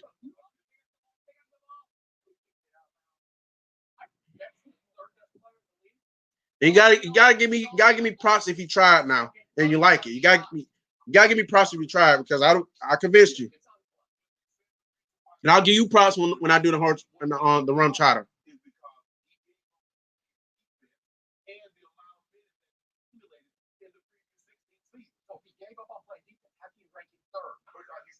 You know what? He's not a top 10 player right now. He's not. You know what? Russell Westbrook was 12th on this list. I'll give LeBron 11th. Jimmy Butler was 11th. I'll give LeBron All right. 11th. It's official. It's a deal. You confirmed it, so that's what's going to happen. What you saw last year, 11 was very high. 28 and 27 was the record. As I told you before, there have only been a handful of those seasons with the guy scored 27 points, 8 rebounds, 8 assists. Everybody has done it. That's done it. Oscar did it 5 times, but the last time he done it, he was 26. Russ, Hart, and Jordan all did it before the age of 30. LeBron James has done it the last 2 years of age 33 and 34. And the man dropped off a cliff where there's a lot of guys that go in Come on, LeBron, really? And now I have to read by our man Chris Haynes on Yahoo that LeBron is telling Lakers brass he should be the let AD be the man. Yes. So are you telling me you don't want the pressure anymore? Wait, you're the third best player in the league, and you're saying the first best player.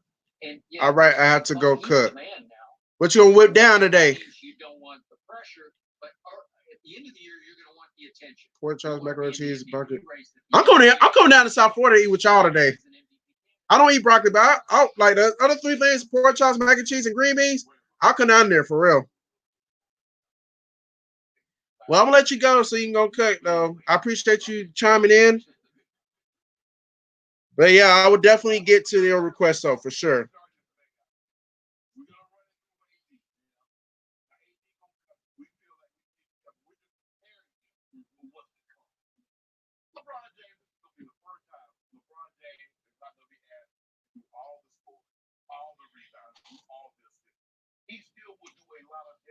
All right, that's what's up. You'll see me more in your comment section, that's for sure.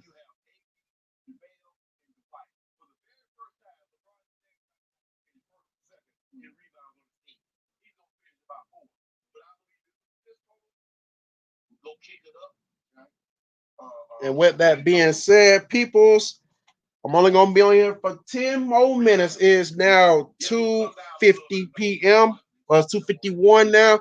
So I want to be on here for 9 more minutes, and I am going to close the crib. Let's just see if we can get at least one more person that come on in here and chime in with your guy, and then we'll go from there. You know, if we get somebody to chime in, maybe I'll push it for another 15 minutes. Maybe I'll extend it for another 15 minutes. We'll close at 3:15. If we get nobody to come in by 3, we're closing at 3. At 3. Because I've been on for 2 hours and 6 minutes. Well, about to be 2 hours and 7 minutes. Not bad. We haven't had like a significant pop. Granted, the time that I'm doing this, I know it's hard to get a pop when you're doing on a weekday afternoon. A lot of people at work, they don't have time to get to YouTube and chime in. And that's usually me towards the end of the week. When I know some people do theirs towards the end of the week. During the daytime, it's hard for me to chime in. Normally, I would not do this on a Tuesday. I would do it on a Monday. But if you paid it, like I said earlier in the stream, early in the crib, that I overslept Monday morning. I didn't get up till close to noon. So I had to do video on my Facebook channel. So I already knew right off the bat that I had to make that video saying that the crib would not happen today. I hate to let y'all down, but it's not going to happen. But hopefully everything work out good. I get up early enough this upcoming Monday, and I will get everything done by at least 11:30. That's a goal. Get at least have my 2, like whatever videos we'll record for the day.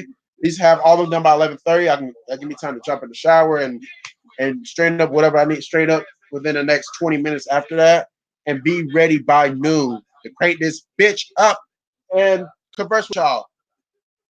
That's the plan right now because, like I said, I will be going out of town Thursday. Oops, I didn't mean. Well, fuck it. I'm going out of town Thursday. I was going. It is later in the week, so regardless. I'm going out of town later Thursday, so I don't know how my schedule's going to look. I don't know my work schedule going to look for next week, and then on top of that, I still got to do my regular videos throughout the week. So we have to see because I can't. So right now, I'm not going to guarantee that LaCroix will be open next Monday, but at least I can get some videos knocked out early. Then I might have get up at 7:30 Monday morning. We'll have to see. If I get up at 7:30 Monday morning, I can at least knock out 3 of my 6 videos that I will have to knock out throughout the week. Yeah, I'm gonna have to do that. There, if I can at least knock out 3 of those videos before 11:30, then that was an opportunity for the crib to be ready by noon. And I can converse with y'all Monday like I plan on doing. That's the plan for here on out. When I do the crib, I definitely want to focus on doing it predominantly on Monday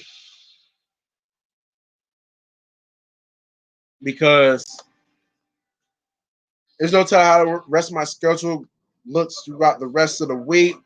Like my schedule varies. Sometimes I can work a full week, like Tuesday, Wednesday, Thursday, Friday. Maybe some Saturdays we'll see. Sometimes I might get Tuesday off. And I don't want to tell y'all that, well, I'm gonna do it on Tuesday since I'm off. And I already put out the bullets where I would do it on Monday. So I guess that's what I'm gonna, so plan is just doing it on Mondays. And without like with a little 5-second buffering throughout the middle of the stream, this was like a complete success.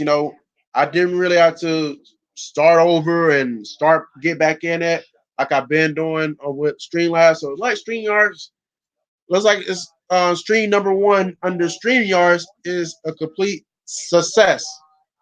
I have 0 complaints. Now I finally got my webcam up. I know it's like throwback webcam, so you can't really see me too tough.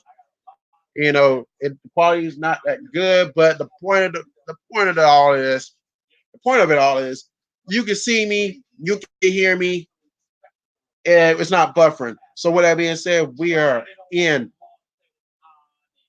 And I advise a lot of y'all who struggling with streaming, I advise y'all to get on the StreamYard thing one time. Leave the Streamlabs alone. Unless you're out of town, you gotta use your phone. Leave that shit alone. Come on over here to the StreamYards. This is better. As long as you got a webcam and you got a microphone on your phone, you got a microphone in your laptop, you're good to go. And I'm probably gonna be using this for a limited time till I get to the 1K mark, assuming I stick around long enough to make it to 1K subs. And then I'll probably go back to use my phone on YouTube. We'll have to see though. I'm not gonna make any guarantees right now.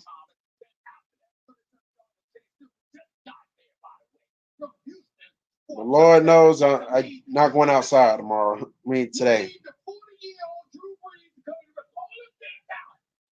Michael Thomas got a $20 million a year. Okay. Ted Allen tomorrow, we know what he can do. All right. You got Jared Cook up in there. You got Ted Ginn. You got Sean Payton, who's supposed to be boy genius, as the head coach of the offensive side of the ball. And somehow, some way, here we come. And sometime today I gotta mess with my. Sometime today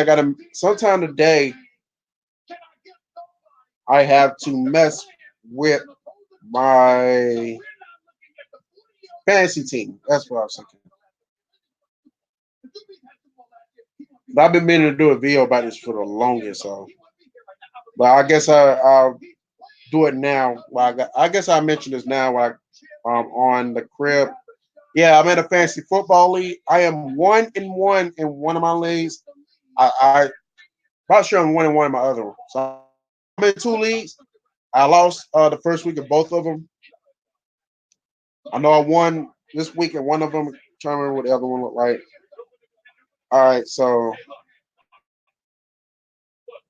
okay, I did win the second one. I do. Okay, so I guess I share this with y'all right quick.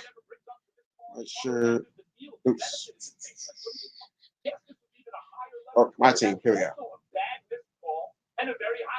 Yeah, so I'm 1-1 in both my leagues right now. So my team is what I got so far. My quarterback, I got the cheater. I got the cheater as my quarterback. My running backs, I got Philip Lindsay and Chris Carson from the Seahawks. My wide receivers, I got Calvin Ridley and Cortland Sutton. My tight end, I got Austin Hooper. My flex guy, I got Emmanuel Sanders. My defense, obviously, I'm going with the Broncos defense. And I do need them to get some sacks and a turnover. And my kicker, I got Jake Elliott from the Eagles. Now on the bench right now, because it's subject to change today. Bears defense, Antonio Callaway from the Cleveland Browns. I really want to put him in so bad, but the reason why I can't because he is suspended, and I gotta see how long his suspension is because this rest of the year he's gonna get dropped. I got Trey Burton from the Chicago Bears. You know I'm biased towards my Florida Gators. Gotta have at least one Gator on my team. In this case, I have at least two. At Rams defense, I got the Broncos defense by accident. I wasn't planning on getting 3 defenses. Yeah, I do got the Rams defense. I got Dak Prescott, Deion Lewis from the Tennessee Titans, and Alex Rosas from the New York Giants. Giants. At this point, I'm gonna see if Daniel Jones out there. I might go get him. I might trade in one of these defenses I have and get Daniel Jones as my backup quarterback. I'm not dropping Brady or Dak for this one. All right, here's my second team, and Chris be more successful one out of 2. All right, my starting quarterback right now in this one, I have Lamar Jackson. My running backs are Todd Gurley and Aaron Jones. You know, Aaron Jones played for Green Bay Packers. I'll go ahead and sit him down because I'm not having anybody going against the different Broncos on my team that week. All right, wide receivers, I got Mike Evans. And surprisingly, Mike Evans was when I did my draft for the first team, he kept coming up as far as like guy I need to take. I took him in my second team. Also got Stephon Diggs from the Minnesota Vikings. My tight end is Greg Olsen. Might have to sit him down. Oh wait, I can't sit him now. I'll explain why in a second. My flex player is Alshon Jeffrey. My defense is Houston Texans, and my kicker there is also Jake Elliott. My backups, my bench riders right now, I got Matt Ryan. Pretty sure about. I'm really considering dropping him, but we'll see. Also got Rams defense on this one, who will likely be starting this week against the Browns. Jordan Reed, another Florida Gator. Like I said, I'm biased towards my Gators. He is questionable this week, so that's why I got Greg Olsen starting as opposed to Jordan Reed because you never could be sure which you never could be sure. So y'all think I'm trying to hide myself. Then I also got Russell Wilson. I got this Henderson guy, Daryl Henderson from the Rams. Well, I'm probably gonna be dropping. He only get point average. And I also got Deion Lewis for the Tennessee Titans in this one. And I have Mason Crossbar, as Skip Bayless will call him, as my backup kicker. Matter of fact, I am going to drop. Let me see what the league is. Waiver order. Oh, no. Recent activity. No.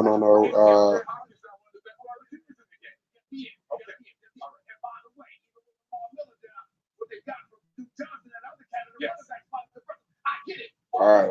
I'm about to drop him.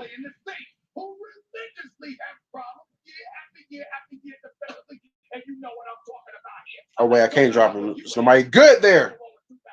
Motherfucker, son of a bitch. Frank Gore. He's not starting. Let's be real. James White. That was Sonny Michelle starting.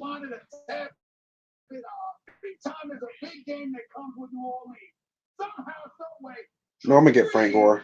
I'm going to claim him. And I'm going to drop Daryl Henderson.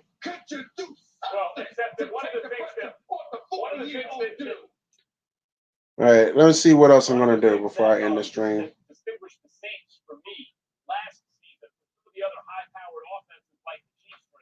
Oh, confirmed.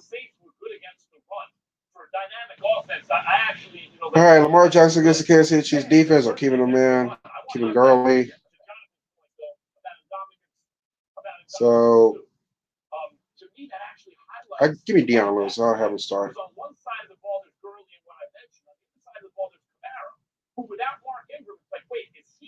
Oh, damn, I need a wide receiver.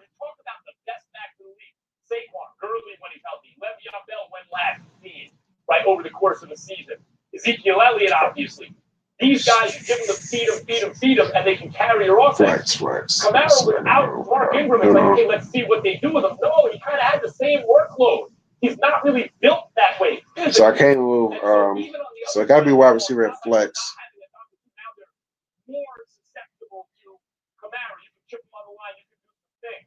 But I think it really actually highlights the running backs on both sides of the ball. Is Gurley still the dynamic back? So I got 2 tight ends, got 3 receivers, 3 running back, 4 running backs, 2 quarterbacks, 2 kickers, 2 kickers, 2 defenses. Yeah, I do need a wide receiver.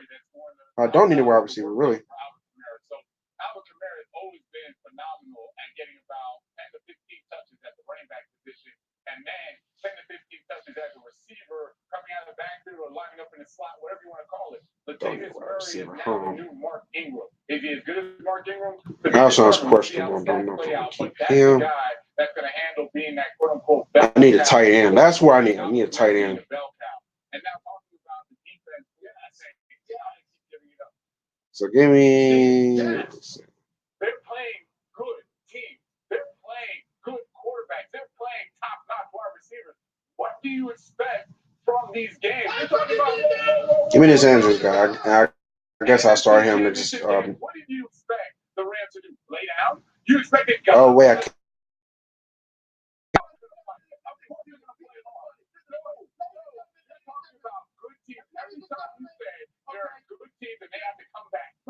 Okay, so that threw me off. So I can't get Andrews. So let me say. And there were times I recall you telling me years ago. At some point in time, it's about responsibility that defense. You can't always put a quarterback in a position where he's got to come to the rescue. I'm not talking about doing your job. Don't bring up stuff from 10 years ago. You're not allowed to bring up those facts. Oh, you gonna let him talk to you like that, Stephen Anthony? I'm gonna drop Chris Carson for this week, and Dion's gonna come in. Just the Jags. I'm gonna keep Calvin Ridley. Yeah, basically, I have no choice.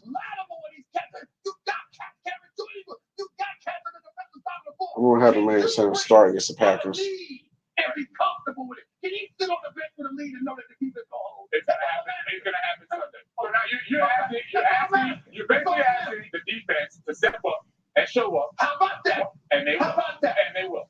They will. Because I got news for you. Yes. If you don't, let me say this for the record, Jonathan Selma. Oh, so Trey Burton is not questionable. So he's gonna be my starter. It will not be Drew Brees' fault. And then I'm gonna put Courtland Sutton. And I'm gonna have Austin. I have Austin Hooper coming in. Playoffs when he needed to last year. Drew Brees was looking to age a little bit late in the season. Let's be honest about that. We have trust in Lions defense or Buccaneers defense. On a bad throw. And then on Monday night, he needed 35 yards to put them in field goal range. What he get? 35 yards of free. He only got 1 point. Damn you, the defense, man. Shut up, man. Stop putting Drew Brees in the hole. We will see Sunday. We'll see Sunday. You're calling out the defense. That's fine. They need to stop being cool. Grown men, they can handle it. They like that. All right. So I guess I'll keep Jake Ellis will start kicker. All right, there we go.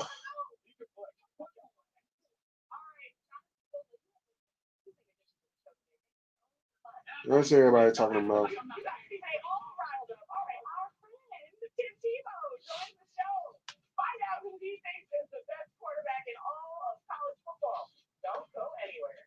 He's 40. He's 40. He's one of the best quarterbacks in the league. You say great.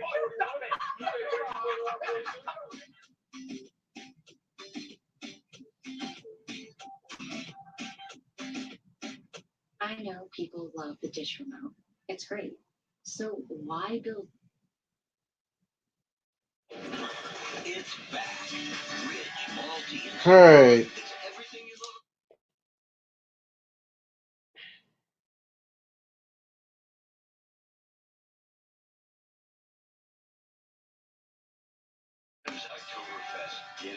Okay, I guess I'm going to end this now because it is 9 minutes after, and don't like I'm gonna get any more of a pop. These at this moment, so I appreciate everyone for tuning in. The crib is about to come to a complete close for today. I can't guarantee it. Maybe I'll do one tomorrow. We'll see. But I'm trying to aim for Monday. We'll also have to see. I said if it wasn't me going out of town, then Monday would definitely be a possibility of that happening. But we'll just have to see. But until then, I am out. Y'all enjoy the rest of y'all Tuesday.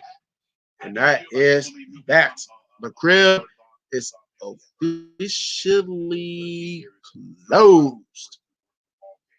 No, camera here is officially closed.